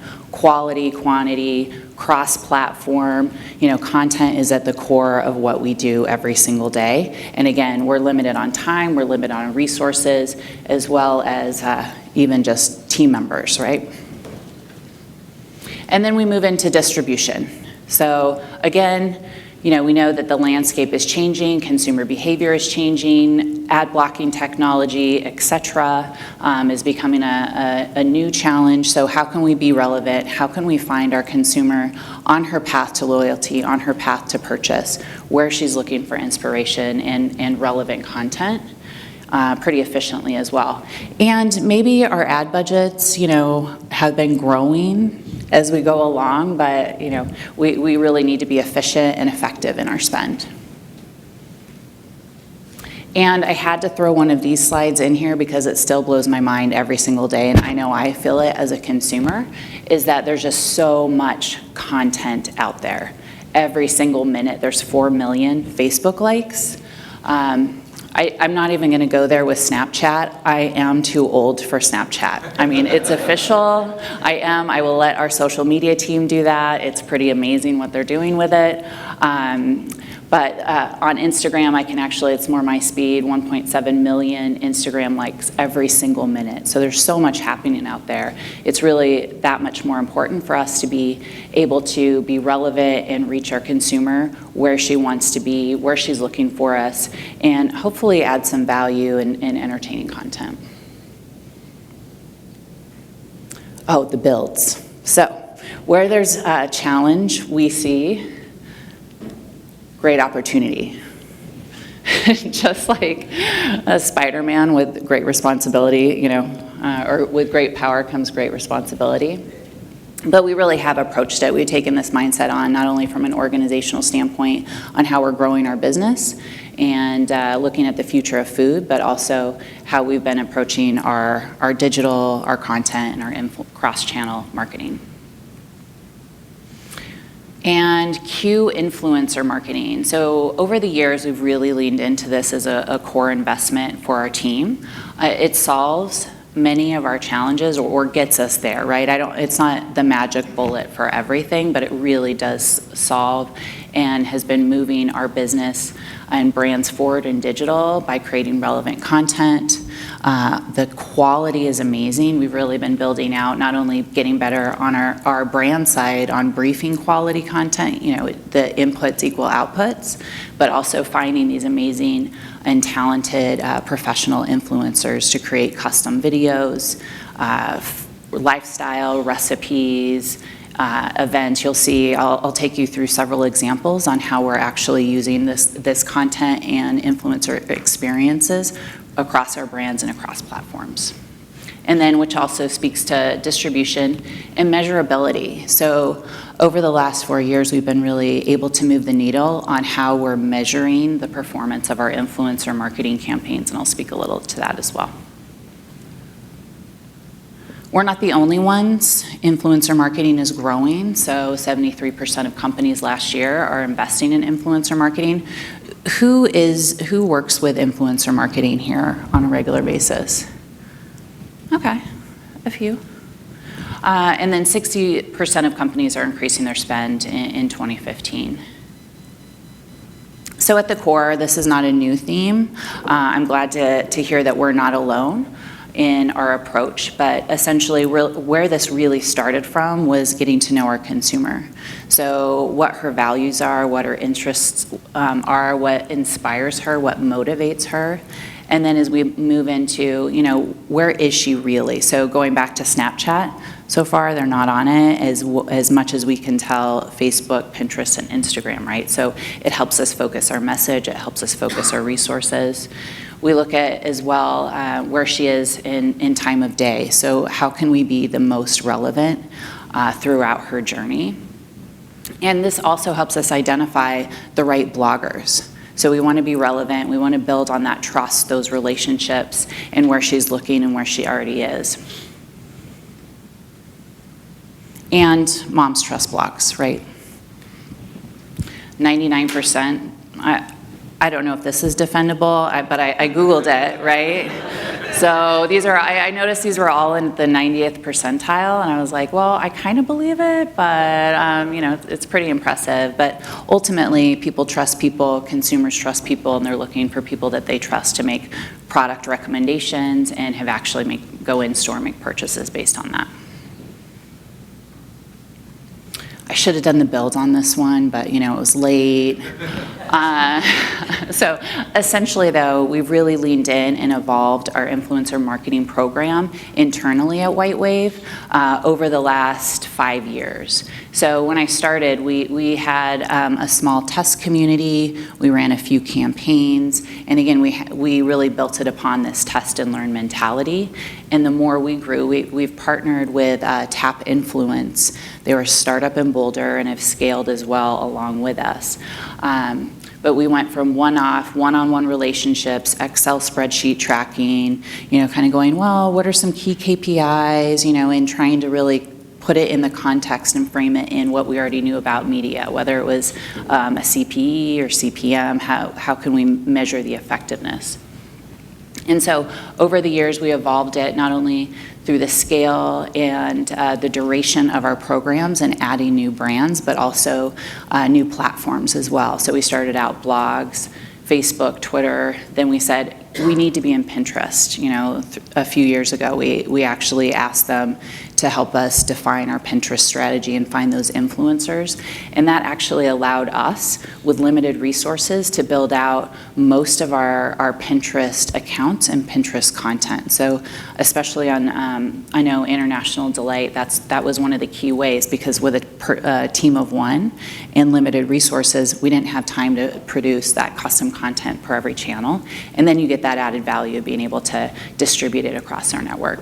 So in 2014, then we added our International Delight, Silk, and Horizon, and we established always-on programs for all brands. So after we were able to test and learn, prove that it was working, that it was being effective, then we were able to secure and scale investments across 3 of our brands. And that allowed us flexibility to be able to customize the messages, not only from a seasonal relevant time frame, but also if we had any campaign bursts, et cetera.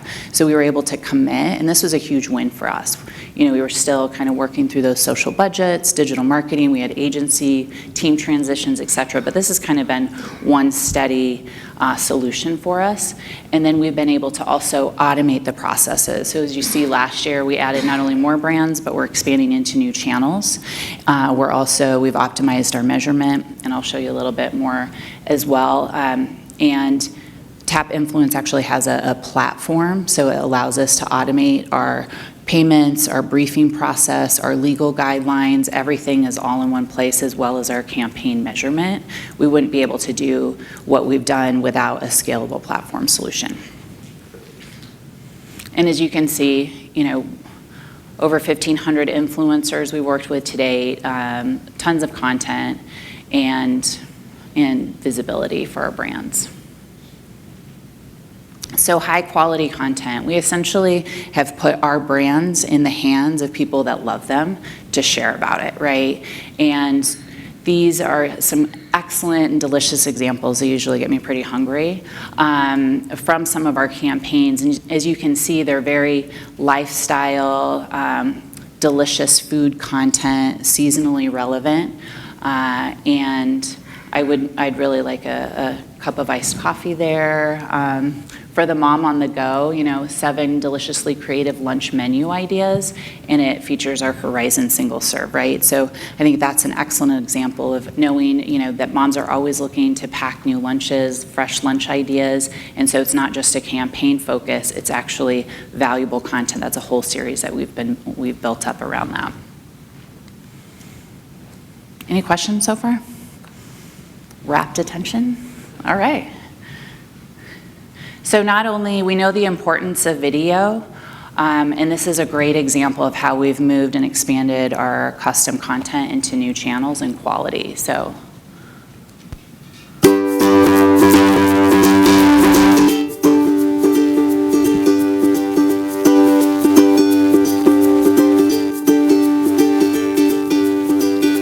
Come sail with me on a carefree sea.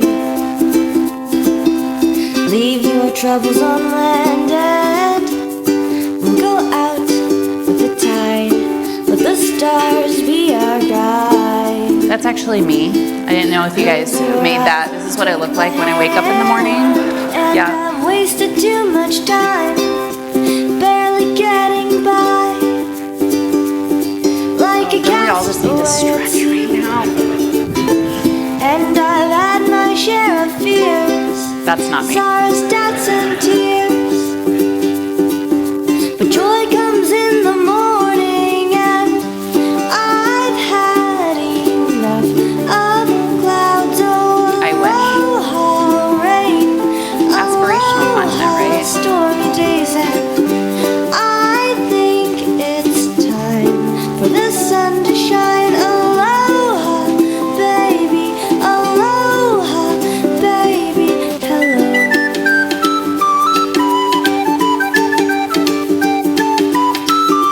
I have been here before. I do have mason Stranded jars. on the He doesn't. shore. Barely clinging to the end of my rope. I've been scanning the horizon. Is there more than just surviving? And just trying to stay afloat. And I've wasted too much time, barely getting by. Like a castaway at sea. And I've had my share. So I think this is, thank you. I think this is an excellent example, though, of an influencer that came up with her own brief, shot everything, creative idea. Actually, we briefed her, but this was her idea, her original content. And it's inspirational, it's aspirational, it kind of fits the brand in there with a delicious smoothie. I wish I could have smoothies for everyone right now, but but I think video has been a challenge for us. We know we need to be there. We have very limited resources, and so we've been partnering with bloggers and also Instagram videos, Vine videos. It's allowed us to expand into other platforms as well. So Lori, is that type of content paid for by the brand or just done? That's a great question. So the question is, is that type of content paid for by the brand? So we actually do pay our bloggers in this program. It's not only, there's a full disclosure process, et cetera, but my opinion is these are professional content creators. And so they, in the marketplace, they actually have their rate. And yeah, that's paid for. That's a good question, though. I'll get to more of that, though, in the value of it, because we're not paying for this type of media or content creation on a CPE or CPM basis. So as we're measuring out like the distribution and the media spend, or kind of what the equivalency would be, we're paying for the piece of content, sometimes a distribution layer on there, but it's a pretty effective spend. Some of our brands do not pay. So this is Silk ID and Horizon. But we have advocacy and influencer programs across our brands, and they're structured a little bit differently. So thinking outside the blog post, looking at Instagram takeovers for real-time engagement.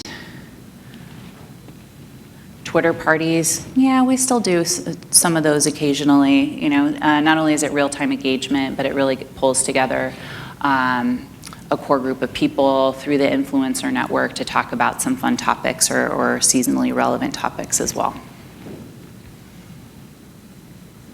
And then I have a YouTube link, but as I mentioned before, or a Vine link, excuse me.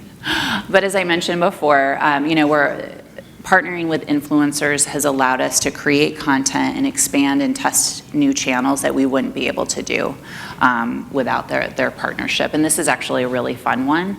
If you guys look it up, it's part of our Silk Cashew Milk launch. And this kid, I mean, I think he was like 15 or 16, and he made this like it's a magic trick, and he makes it into a cereal bowl, right? But we were kind of like realizing that we were in the wrong side of the business. You know, we're paying this kid to make this beautiful content. Maybe we should think about, you know, reevaluate our own lives. No, just kidding. I do that a lot.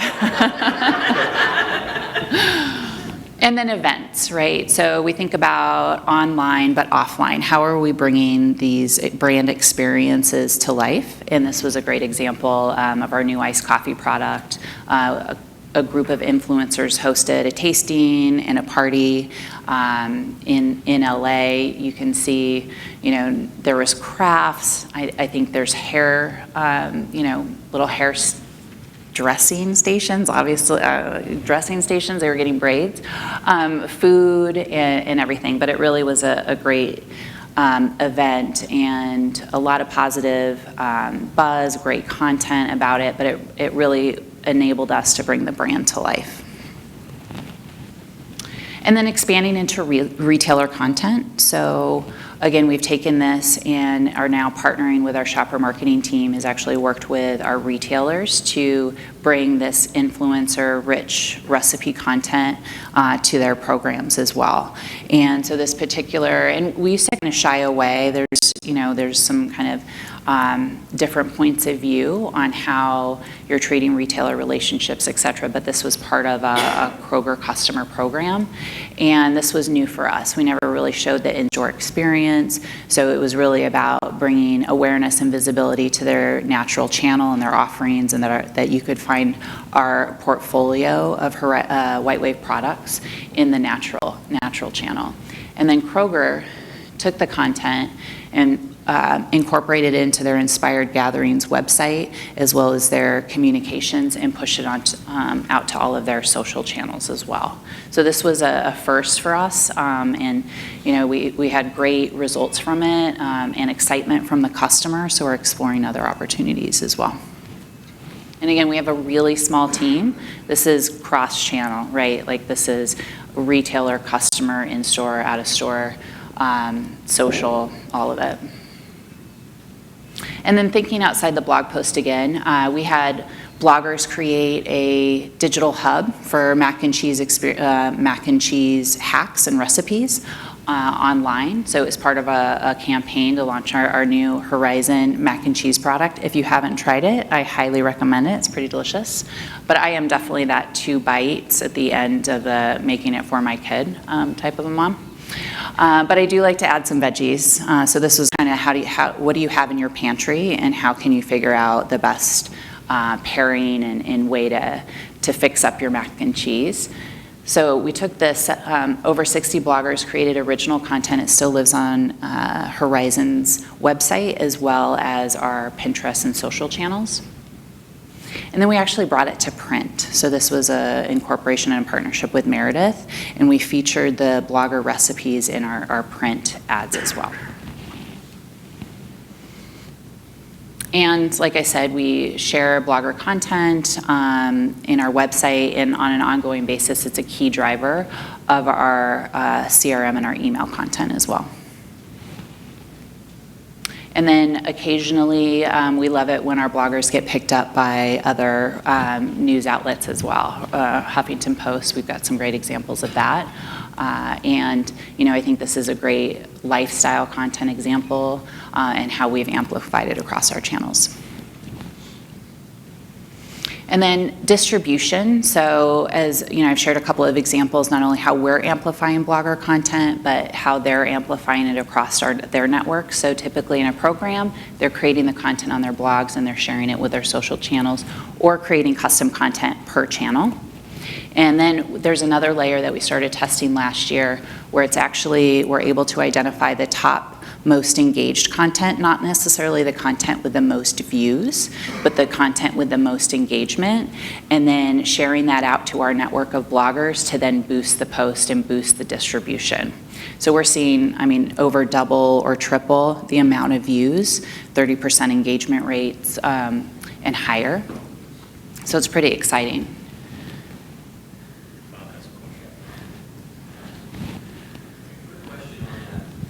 When you make that content available to your bloggers, can you attribute it back to the blogger level, or is it just, here it is, and now we have more of it, or this specific blogger posted this specific content, so now they're more of an influencer than maybe somebody else who didn't post it?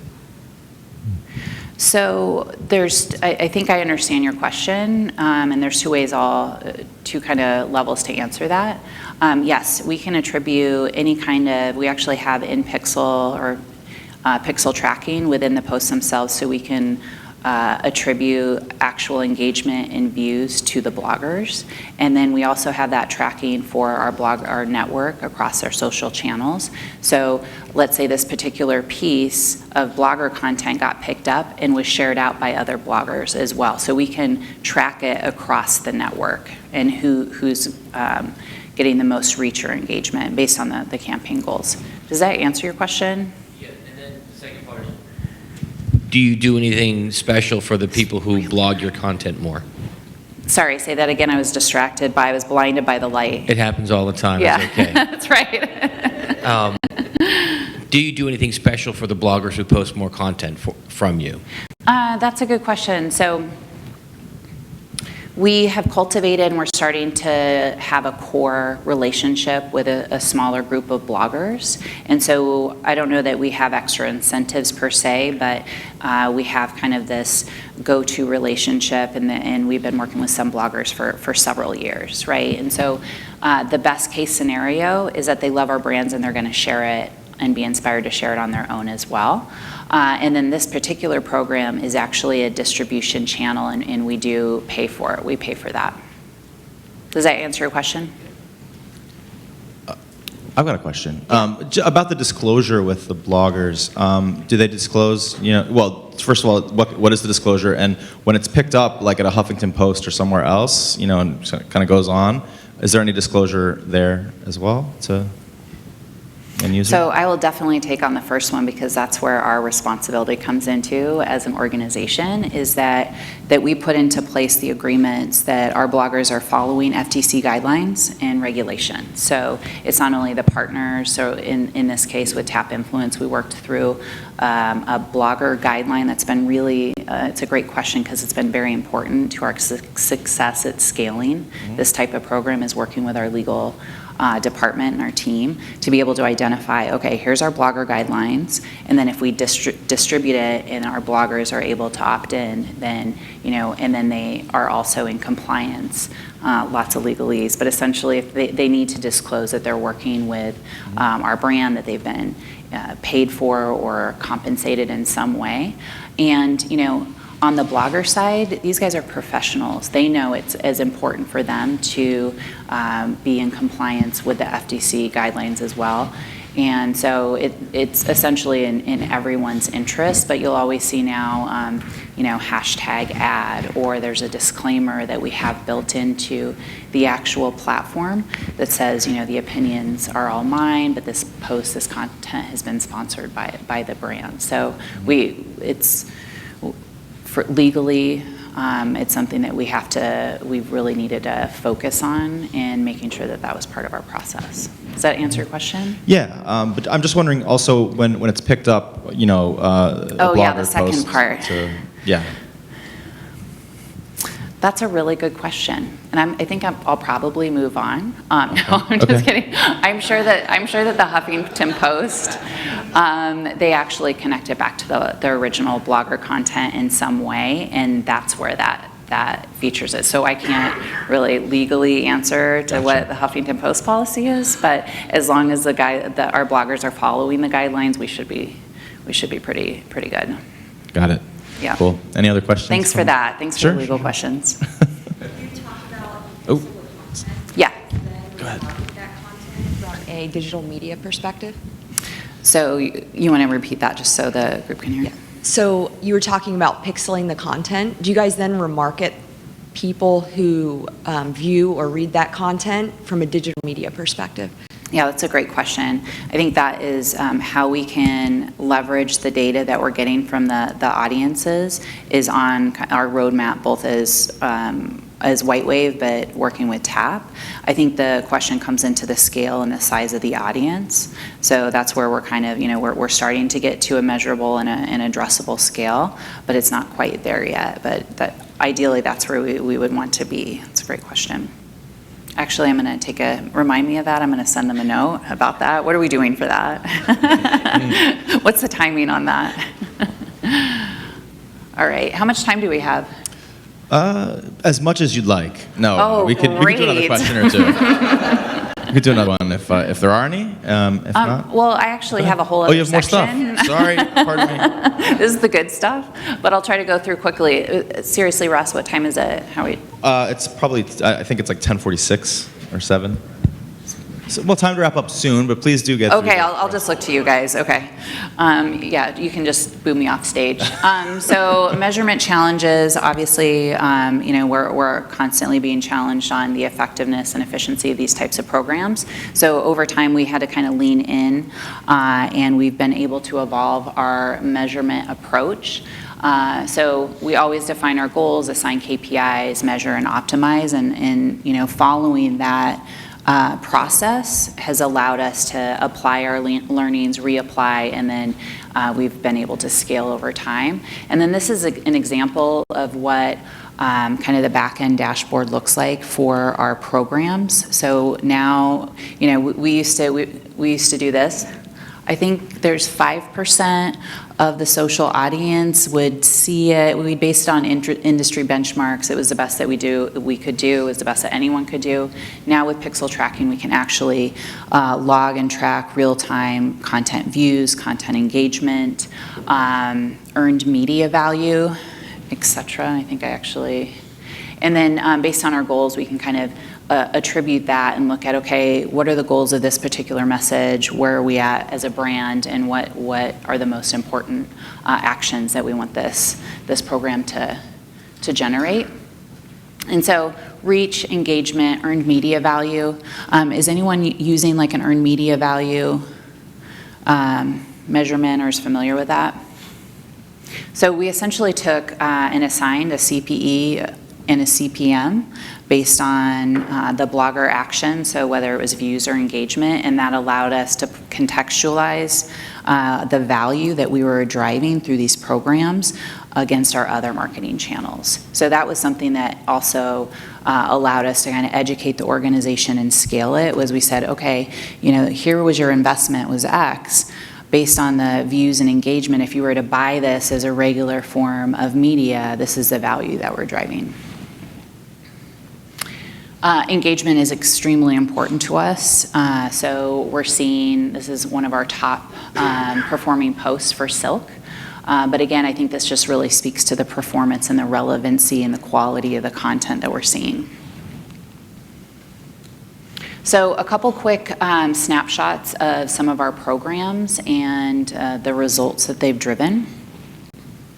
So this TAP Influence program, Horizon Back to School Solutions, again, lunchbox and snack ideas. How can we add value, help moms and dads get back in the routine and pack a great lunchbox? And so in the first month, you can see we were on track to reach our KPIs and our goals for the program. So almost 100,000 reach, engagement was 21,000, and then earned media value, like I touched on earlier, was over 100,000. So pretty solid results. But then we see them grow over time. And this is the one point that was intuitive, but now we're able to track more, is that it's a piece of content. And if it's good content, it's going to continue to drive engagement and continue to drive awareness for your brand. And so we're actually seeing these, this is just a 6-month snapshot.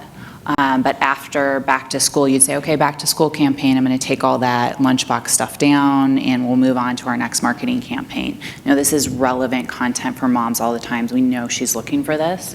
And you can see that the results continue to grow over time. And then the same for an iced coffee campaign that we ran with over 100 millennial lifestyle bloggers. So again, looking at our target, our niches for each one of these products and these campaigns, and then looking outside than just more than the product shots. It's summer activities, cool treats, iced coffee moments.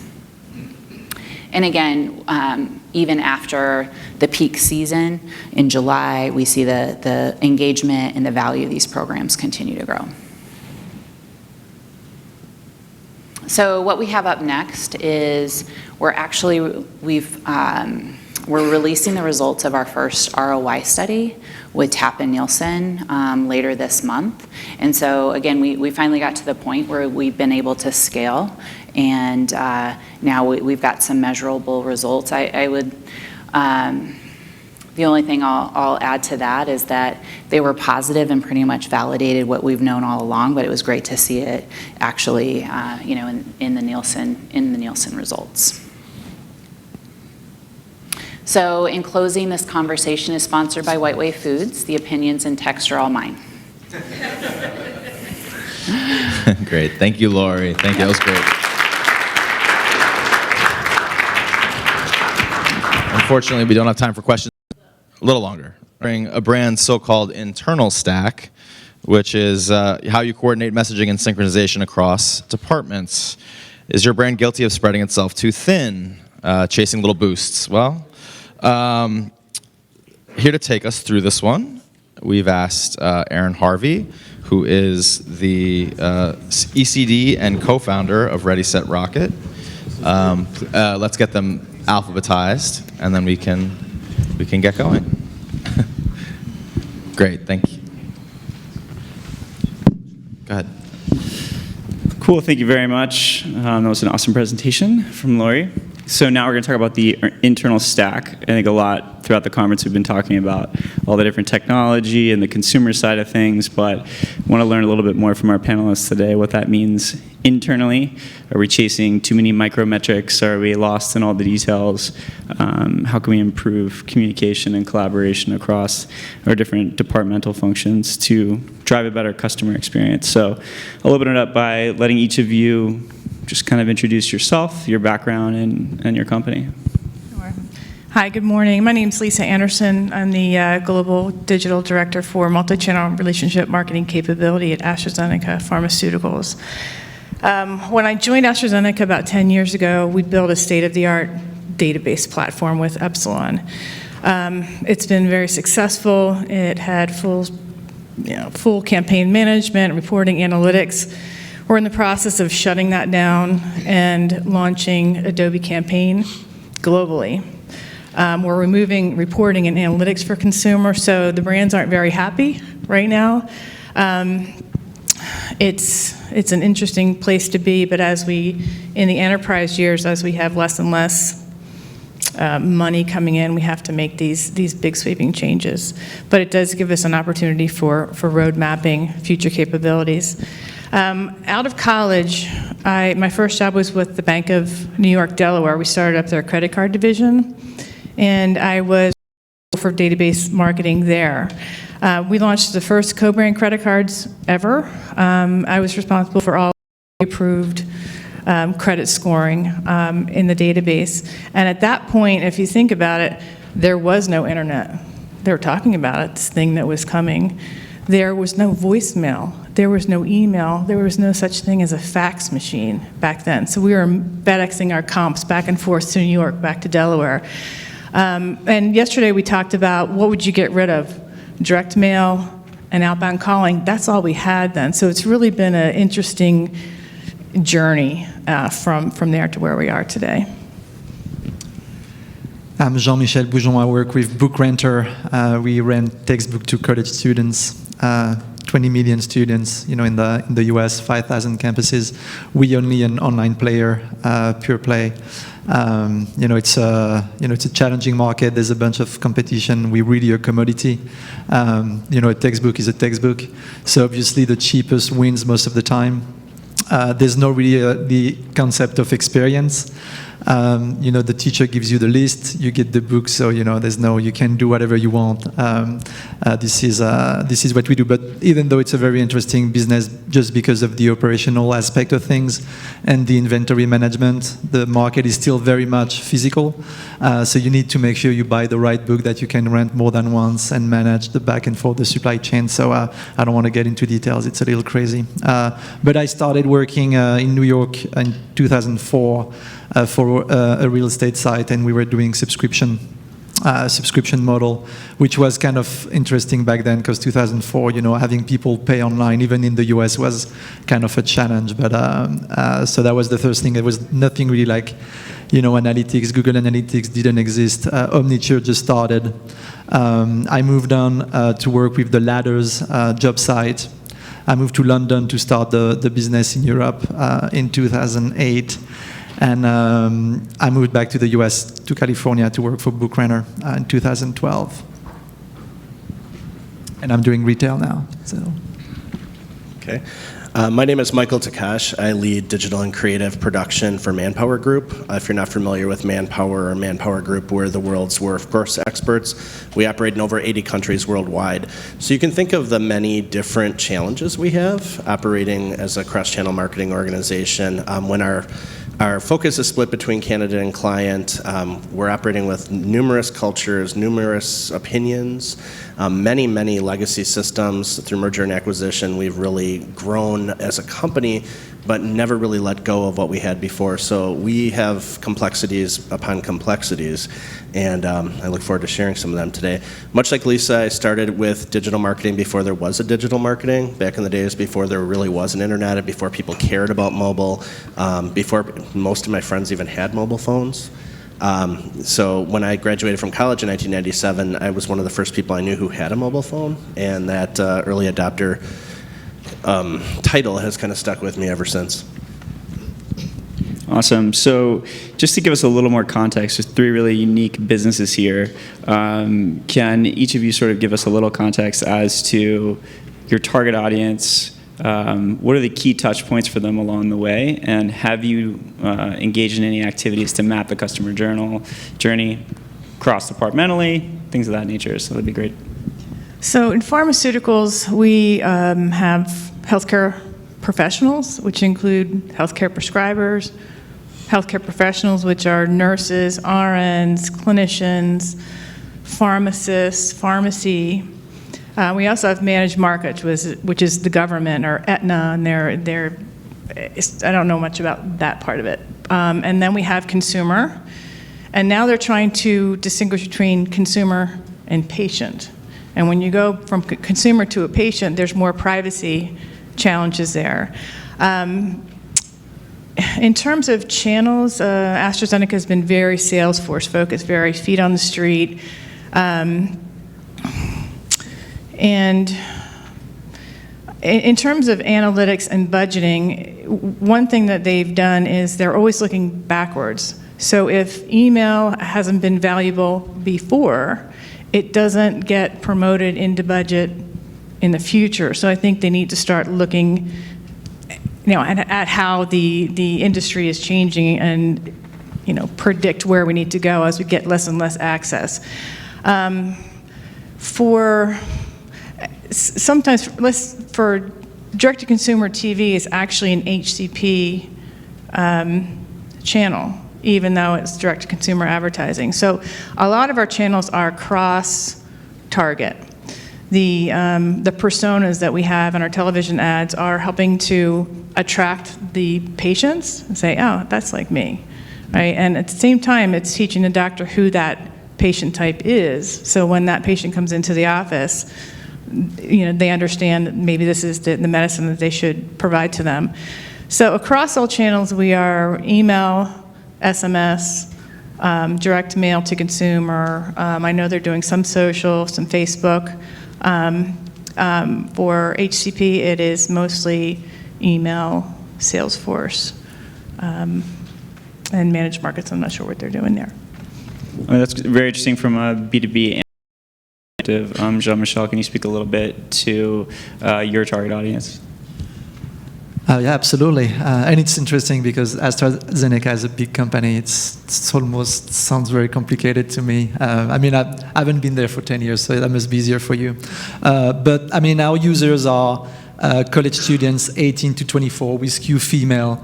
Obviously, the guys, they don't really bother with the textbooks. So, you know, like, either get it from their girlfriends or like, I don't know how they do it, but so that's really, you know, that's really our market. So if you think about it, if you pay 50 grand in tuition per year, adding another grand in textbooks, you know, you'll be fine. So we're not really into the expensive private schools, but we do a very good job, you know, with community colleges and you know the cheap schools, let's say, and semester schools are definitely bigger than quarterly schools for us, and we throughout the U.S.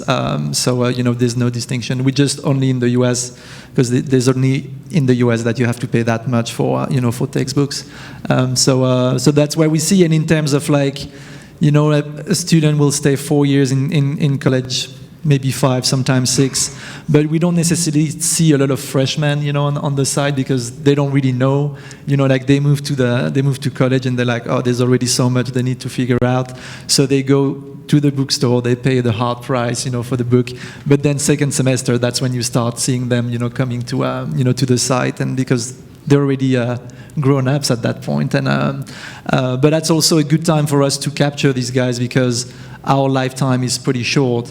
So if we can catch the, you know, if we can catch the students when they're freshmen or even before, you know, when they're still in high school thinking, you know, about going to college, that's when you want to start introducing the message of, hey, textbook is a good option, of course, but rental is even better with, you know, eventually, you know, a brand message in there.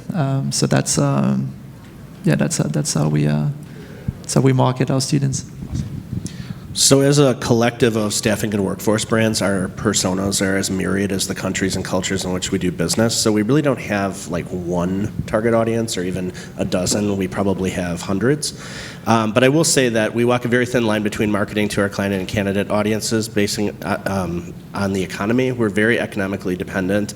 In times of, like now, when it's a job seeker economy and there are many opportunities out there for people, we really have to find the quality candidates to supply our providers with talent, and that's really the commodity that we seek.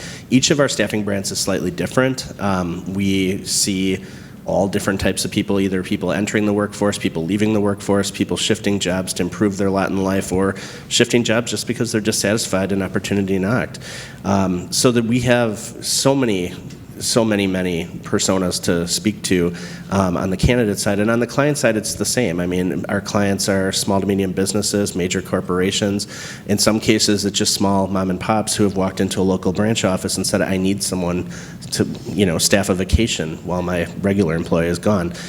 So this lends itself to a lot of complexity in our design processes. So with all that complexity, what are the common goals that you're chasing across all departments? I would say, I mean, clearly getting people into our funnel, getting people into our, you know, our databases so we can market and remarket them as quickly as possible. So capturing the candidate, having them available and registered within our system so we can communicate with them and present them as talent to our clients. And that getting people into our system as seamlessly as possible has been probably our greatest challenge.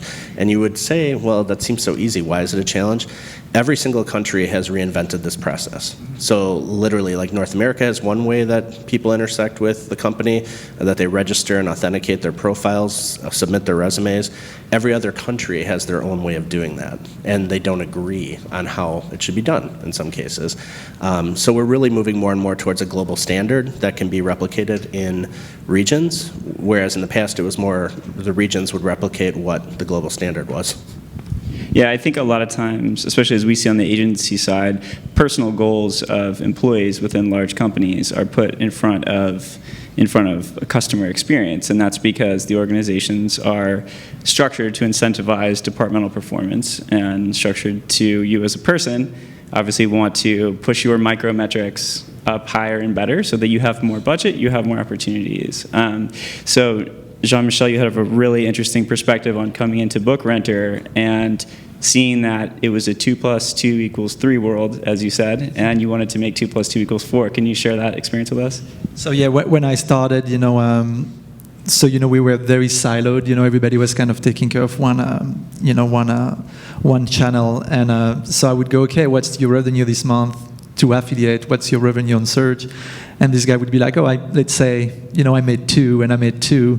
Then you look at the bank account and, there's only 3, so it's obviously like, okay. And so what I decided to do is say, okay, we gotta change the way we operate here and start thinking about the final number, what's in the bank account. That's what I care about. That's what the C-level cares about. So, that's when we started, implementing some systems.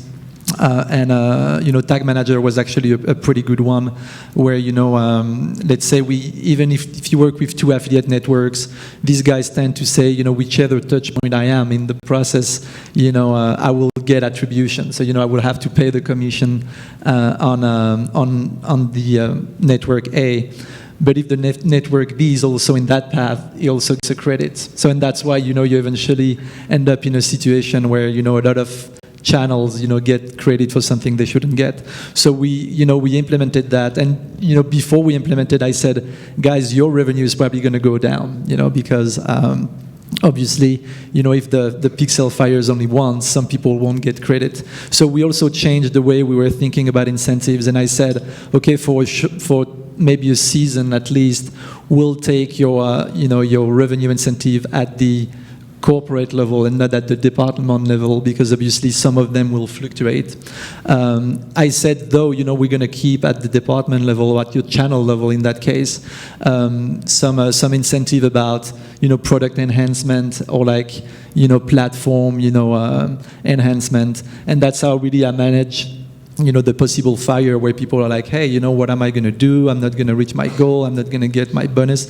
So, I really wanted to be clear with everybody, like, all right, like, that's fine. You'll be fine. We're going to have a transition. Like, for now, all the revenue is going to go at the corporate level, and then, we'll see, at your department or channel level, what we can do, to incentivize on your thing. And it went pretty well. And, that was for me the first step into understanding more, the users, and obviously using a tag manager and being able to dedupe, some of this spend, helped me save about 10% in marketing, because I was not firing the pixel for 2 different affiliate channels plus another channel like search or anything else. So we saved money at this time, and then on top of that, we iterated a little more. Kind of started to track, everything, the clicks, the view, do some, multi-channel, modeling. And, to me, when we did this, it was not about like, trying to grow the business. For me, it was more about understanding the user a little more. And, you talked about the user journey and really understand, where they start, where they find us, but then what takes them to the next, touch point and to conversion was pretty key. And that's how I discovered eventually that my retargeter at that time was kind of playing with me, just throwing impression just to reopen, a window of attribution. And even at the A/B test level for the lift test, they were kind of picking their own people, the people they wanted to be in the, in the control group. So obviously that led me to change my, my vendor. I tested a bunch of retargeting vendor, and that's, I think, what we need to do as marketers is really like, push all the channels, to do their homework. We work with Steelhouse now, and, they're doing a pretty good job with us. But it's like constantly for me, testing new things and new things. That's really key. Well, that's very insightful. I mean, at the bottom of the funnel, we keep hearing throughout this conference or summit, the frenzy that's happening with data and analytics, and why that makes everyone so excited, because it's easy to track and understand. And at the top of the funnel, maybe we don't quite have the visibility. But all that is the executive leadership and the culture that's created within the company. And Charity talked a bit about that with green roof effect. So what your perspective, Lisa, on just like, either your experience within your company or any perspectives you have on executive leadership and creating a culture that is willing to share information and credit and service the top line goal versus the day-to-day metrics? Yeah, it's definitely driven top down. We have our scorecards globally. We have the U.S. scorecard, so it's scientific leadership, growth, delivering financials, and a great place to work is our scorecard. Then when I started AstraZeneca, the culture was flawless execution. So everybody was scared stiff. Nobody wanted to do anything or take any risks or sign off or be accountable. A couple of years ago, Paul Hudson came in and we're putting patients first, following the science, being entrepreneurial, we play to win, and we do the right thing. So it's completely changing the culture. And then at a global commercial operations level, we have ways of working. And what are we trying to do? We are simplification, sound judgment, accountability, enterprise thinking, and what was the other one? One more. But we're all working towards the same goal, and our bonuses are either 100%, 120%, or 90%, depending on where we land at the end of the year. And luckily, we've been doing really good for the last couple of years, so it's always nice around this time of year when you get your pay. But also with the customer journey, with a patient focus now, they were, doing all the fancy customer journeys where the artists come in and do all the characters, and it was funny, they were still basing the customer journey on what it felt like for us to try to make them purchase the medicine, not an emotional journey, but it gave people an opportunity to look at it and say, that's not right. That's what you want them to do and how you want them to act. It's not their, oh my gosh, I've been diagnosed with this, and now I have to go to the doctor, but I'm scared, and I don't have enough money for my medicine. So even though the original customer journey was wrong, it gave you the chance to make it right. Awesome. Michael, when are you chasing too many goals? What's sort of an effective way of thinking about goal setting on a departmental level? That's a good question, because right now we have several initiatives in flight and they're all interlocking and interdependent like a Jacob's ladder. So it's a really good question to ask, because there comes a point where you're just doing too much and there becomes almost too much for too much's sake, quantity over quality, and there becomes a lot of noise around what you're doing to the point where people don't really understand why you're doing any of it. So I think that for us, we've really looked at the last 2 years as mapping out the candidate experience, which for us, from a cultural perspective, has really been a nice democratic process. There have been a lot of voices in that process, and whereas in some cases, companies will bring in a consultant and say, here's how it should be, like what Lisa described, we really looked at the field and had them provide feedback, and the actual users of our tools provide feedback, and map out an experience that was based on wants and needs versus here's the workflow we want in order to sell. So I think really that takes priority over anything, is what will have the most positive impact on the candidate experience, because that really is the basis of everything else we do. And if we have to strip back some of the add-ons to go back to make that perfect, that's probably our greatest goal. And Jean-Michel, with respect to setting an attribution strategy, a very sophisticated digital marketing program, but you had mentioned that you actually prefer the the last click model. So you would love to hear your perspective on that, because that might be contrary to what some of the conversations we've been having in the room are. I mean, that's not that I like it the most, but it's working for me, and I'm going to explain why. So, when we did, multi-channel, analysis and modeling, so first of all, we realized that 50% of our transaction happened with one touch point. So, do you really want to get into like all the modeling if you don't need it? I was talking to a company the other day. They got a vendor on board, and like they're like, oh, it's not really working. And then I'm like, how many channels do you run? They're like, yeah, we do a lot of SEO, and that's the majority of the traffic, and we do a little bit of paid search. Like, I mean, how can you use like a technology and do multi-channel modeling with that? So the way I did it, for me, that was kind of a hack, and this is how I managed to understand that the last click was not that bad. So I said, okay, now I understand, the flow, people come from, direct traffic, and, we have all our path. And then, but I was seeing, okay, so now I look at these guys, they come to the site directly, then they go to a coupon site, and then in the same session, they apply the coupon site, and then now I have to pay the coupon and also the commission. So, for me, as opposed to say, hey, I'm going to give this percentage of commission or like credit, to the coupon site, I just go to the affiliate network and I say, I'm going to pay these guys just like a very low commission rate now, so like almost nothing. And don't be scared, like to reduce your commission rate to the coupon sites like Retail Minute and all these guys, they really print money on nothing, so on your brand. So don't you worry.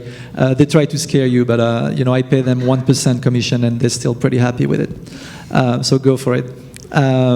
So by doing this, because there's a few things you can manage, like I can affect the affiliates, I can affect another bunch of channels. Unfortunately, I can go to Google and say, hey, I'm not going to pay for this click anymore, because that's not the model. That's the reason why that's a good model. But for me, when I start cleaning my commissions and look at the flow, now I'm like, okay, there's also another few things that I can do. If I don't want people to go to coupon sites, I can just say, okay, I can create a few tiers where the people who come to my site through an email that they've received because they're previous buyers, that's where I give them the best coupon. Then if you come to my site, you get a coupon that's not as good, but that's still better than if you go to a coupon site. So by creating these tiers, I really educate my users by saying, you know what, if you get the coupon through the email, you won't get anything else better online. You can go check, you won't. So therefore I kind of move like the behavior of like people going online, people who've done business with us in the past. I say, yeah, just click here, don't worry, that's the best thing, go for it. So we saw like a massive change in the behavior of like our own users. I'm not saying that people who've never done business with us don't go to a coupon site. Anyways, I don't give them a big commission anymore. So, but we really see like education can take time. It probably took us 3 seasons, for people to realize that, that was the right flow.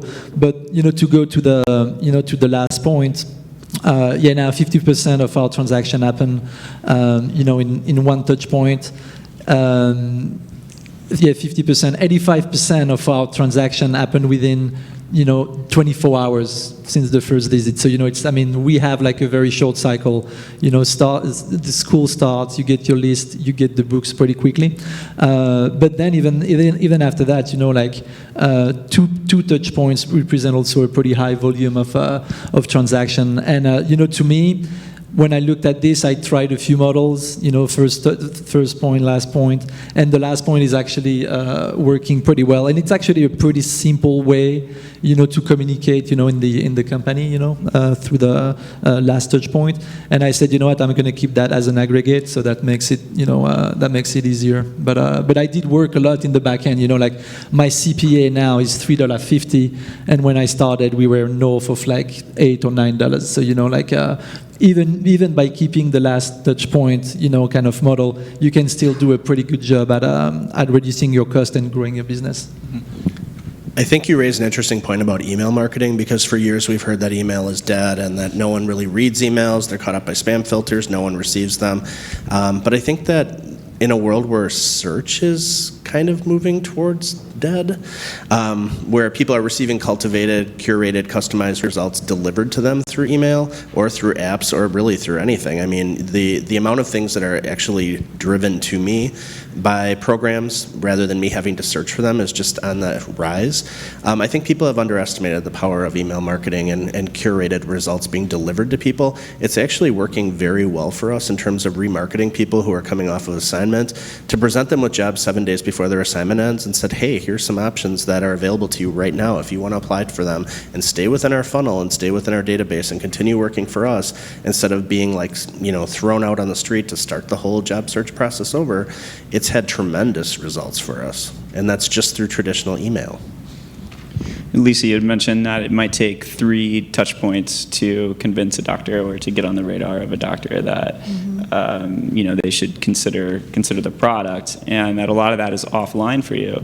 But what have you seen, or what do you hope to see with the business with respect to some additional digital touch points like email? Well, so we track all of the touch points that we have with the doctor are flowed into something we call Activity Central. So every interaction with a sales rep, what they talked about, when it occurred, or on our websites if they ordered samples online, or medical affairs. So all of the interactions with the HCPs are tracked. Now it's up to the sales rep to actually tell us the truth about what happened during that interaction, if the interaction actually did occur. Because with this Activity Central, if the rep couldn't get into the doctor's office, they can trigger that, and I can trigger an email to the doctor to give them that message. Or, so we built this capability for next best message, right? I got in there, I talked to them about efficacy, all right? I'm going to send them an email about a clinical trial that's happening. So they are not fully leveraging all of the technology and integrations that we have because there's a lot of turnover in the brands, and it's just constant re-education. So I'm not sure how we're going to solve that. But I think being in this industry, we're lucky to have a captive audience, right? So we've got doctors, they need these medicines to treat their patients. We have acquisition strategies for the consumers and retention strategies when they are patients. So it's a lot different than retail, and sometimes I think, wow, you've got all this cool stuff you can do, Instagram and all this blogging, but you're trying to, get new customers all the time. I don't want anybody to be sick, so I don't want a lot of new customers, but, So I guess three times the charm for HCPs, but I wish we could do it more effectively in terms of multi-channel marketing than just putting that on the sales rep. Yeah, we heard Lori in the last session talk a little bit about how Snapchat may not quite be, the immediate focus for the business. There's a lot of shiny objects coming out every day, and it's kind of the challenge. As an agency, it's a challenge to constantly help a client decipher between what is an actionable trend and what is an like a shiny object or something. So, Michael, do you have any perspective on how you assess these things within your organization? Is it open? Do you share? Do you have a platform? How does that work? For us, it's more about the message and the purpose rather than the channel. There was, when I joined the organization, more of a focus on channel. It's like, there should be on this channel, and someone's son heard about this channel, and someone's, college-age student found a job on this channel. But it really, it is square pegs and round holes. In some cases, we're not a traditional consumer product. We're a professional service. I don't know that, as we saw in the presentation, I don't know if blogging and cross-channel Vine and Instagram really makes a lot of sense. We focus more on the transformative power of work, and if that story does not fit on a certain channel, we wouldn't pursue it. I mean, if we can't find an audience on that channel, we probably won't be there. Recently, last year, we initiated a kind of a Humans of New York type photo storytelling campaign that was cross-channel, just to see where the story really resonated and where people would expect to find that and interact with it. And we were surprised that it really didn't play out so well on Instagram because the focus was the photo, but what people came for was the story. They wanted the inspiring story of how work changed someone's life. And we found that Facebook was the best place for that. It didn't really play so well on Twitter or LinkedIn. And slowly but surely we dwindled down the strategy to just where it made the most sense, the photo and the story. And to this day it still plays out better on Facebook. So to create a channel just for a campaign and then kind of abandon it is very high risk. Just staying true to the brand promise and the key message, testing, optimizing when appropriate. Jean-Michel, how do you guys tackle that within your company? It's a lot smaller than maybe these two businesses here. Yeah, so it's pretty small, I try not to have too many meetings, there's no dev by meetings, at Book Renter, which is good. Though I really like meetings when it gets creative, and in terms of product, of enhancement. So there's a lot of brainstorms, and we start in a room and we think about the new technology and things that could eventually get our site better to serve the students even better. And so then everybody can go do his own little investigation about a new thing, and then it's part of kind of a product roadmap where we say, okay, we just finished the season. What are we going to do next? Before next season, what are we going to implement? And then it's all about understanding. And customer service is highly involved here because sometimes we realize, hey, people don't seem to realize how to return the book. For instance, you have to return your book, otherwise, in trouble. So, that's as big of an opportunity as saying, hey, there's this new channel that can bring new users. We don't only see the opportunity in getting new users, getting more money in. If we don't get the book back, that's a pretty big loss. So we kind of gauge these things at the same level. So for instance, in the case of students seem to be a little concerned about the return. We created a video on how you return your book, and it's now on YouTube. It's on the site, and we get like a lot of hits on that. And thanks to that, we realized that we had a better return rate on the first go. So that's a good thing. But that's really what I do. Like brainstorm, trying to be creative. Push my team to read books about behaviors, psychology, and all the good stuff. To try to bring not only some very tactical things, to the table, but like kind of help them open their mind to what's new. The interesting thing about our job is to try to make what we have, better. And I usually use this, this analogy of like trimming, the bonsai, and we can be good at it, but then the bonsai, is getting smaller, and nobody here wants to get in that business. We all want to grow, but if you grow and by trimming a bonsai, that's not really happening. So we also need to think about how users, change. Like we know that now, and I was talking yesterday about that. Like the best marketers, they're at Macy's, they're at Sears, like these big companies. These companies are like 10% down year over year, even though they have the best marketers. Like there's something that's bigger than marketing in this world, is like how people, buy and how people now interact with brands that are not necessarily, having a brand is not necessarily key. Like millennials are just thinking about, I want it now. And loyalty doesn't exist anymore, so that's something we need to think about. So thinking about the brand is good, there's plenty of good stuff there, but just thinking about your product too much and how to make it better, it's also forgetting that people, that's not what they do anymore, that's not the way they do it, so we got to keep an eye on that. And there's probably, with you guys, there's probably people, to think about that. We're too small, to have people thinking about, the future. And one example for me was to say, like for instance on Google, when we started, we were the first, textbook rental business, and so the generic terms like rent textbook, textbook rental, were growing, and at some point, like that went down, and we're like, oh, people don't want to rent textbooks or what? And then I realized that the mindset changed, and they were not looking for generic terms anymore, but they were searching for ISBNs, titles, because, like the market was getting a little more mature, and, people were not thinking about the big picture and the big, category. They were like, okay, now I'm looking for Campbell Biology or ISBN, your 13 digits. And the interesting thing is we were the first one to realize that, and for like 2 years, none of our competitors figured it out. So we had like, an increase in volume on these searches, and there was no competition, which was good. But, it's always about like, okay, talking to your students, doing, focus groups and see how they consume is pretty key, even before we execute programs. Yeah, I mean, you talked a lot about brainstorming there, and also empowering your employees to bring ideas to the table. I think it doesn't really matter whether it's a huge company or a small company.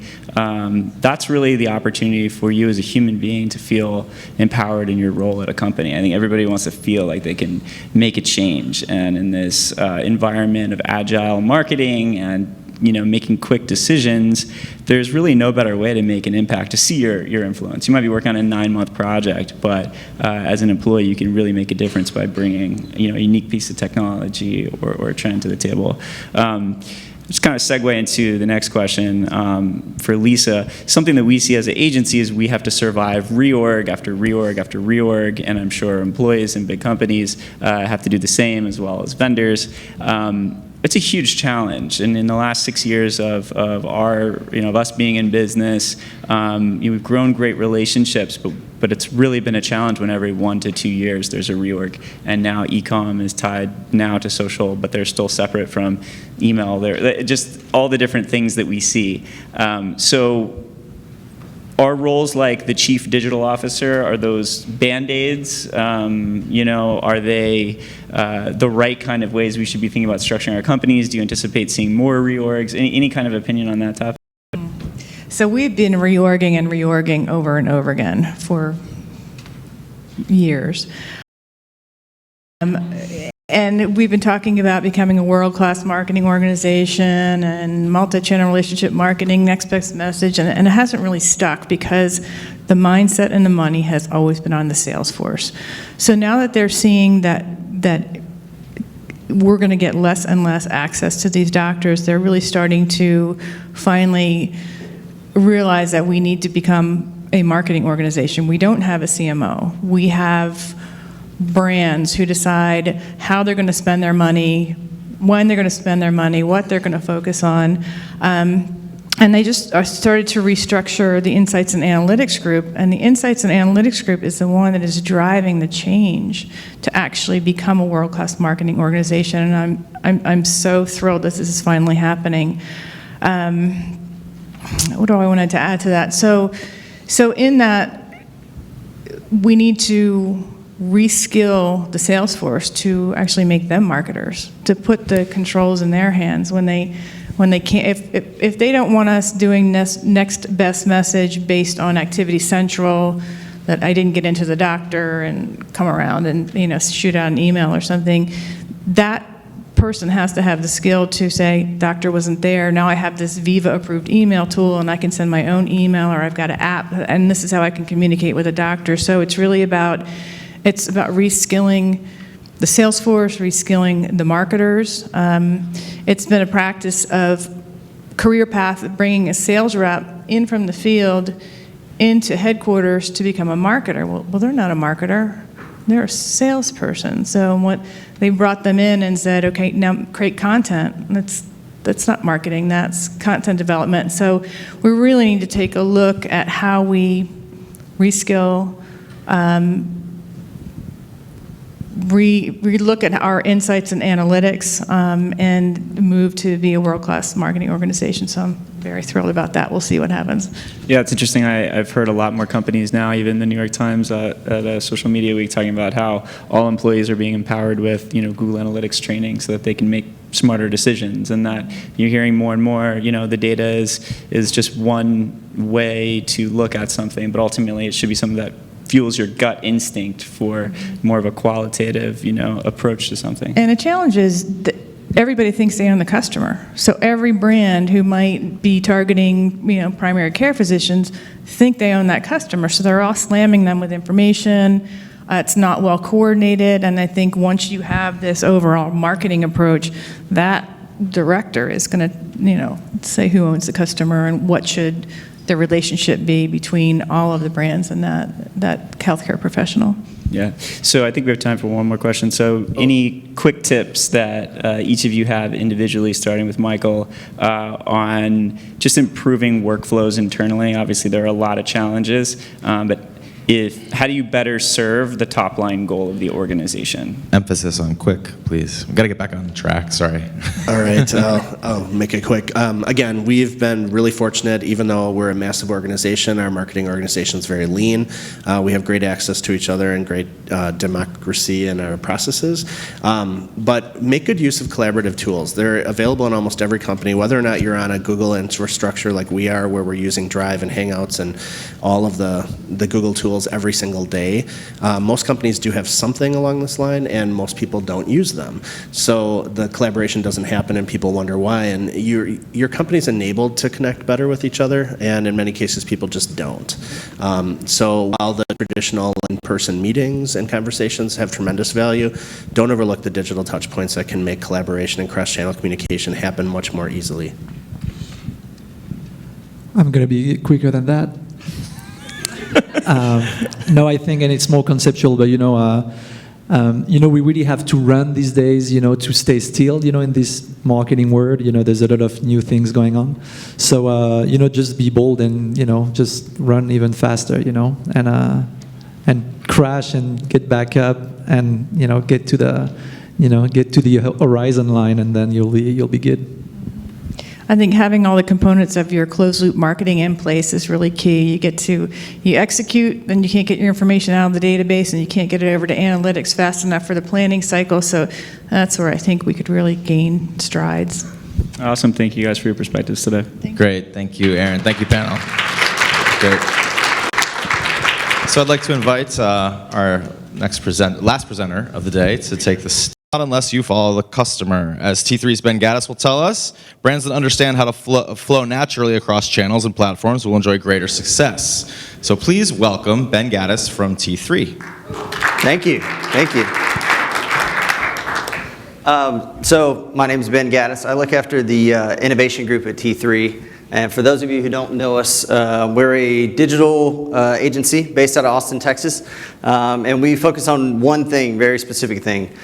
We do customer experience, and our goal is to build useful brands and the experiences that power them. And so we were lucky enough to just be named by Forrester Research as one of the top 5 global innovation agencies, which is kind of cool because we're the only independent that's on that list. I think we're the only independent digital agency that's probably left in this world, which is kind of a sad state of affairs, but about 200 people, we're about it. So get to work with some great clients, and my role in the innovation group, I have a pretty cool job. I get to look at, with my team, sort of where is the industry going? How do consumers use technology? What technologies should our clients be making bets on and investing money in? But more importantly, where we spend the majority of our time is how does that technology change the way that customers act, buy, and interact with brands? And so the nice folks at MediaPost asked me to come up and talk a little bit about the future of cross-channel marketing and what that actually means. And so what I did is I actually went back and I Googled it because I wasn't sure. I wanted to make sure I was talking about the right thing, because there's cross-channel marketing, there's multi-channel marketing, there's omni-channel marketing.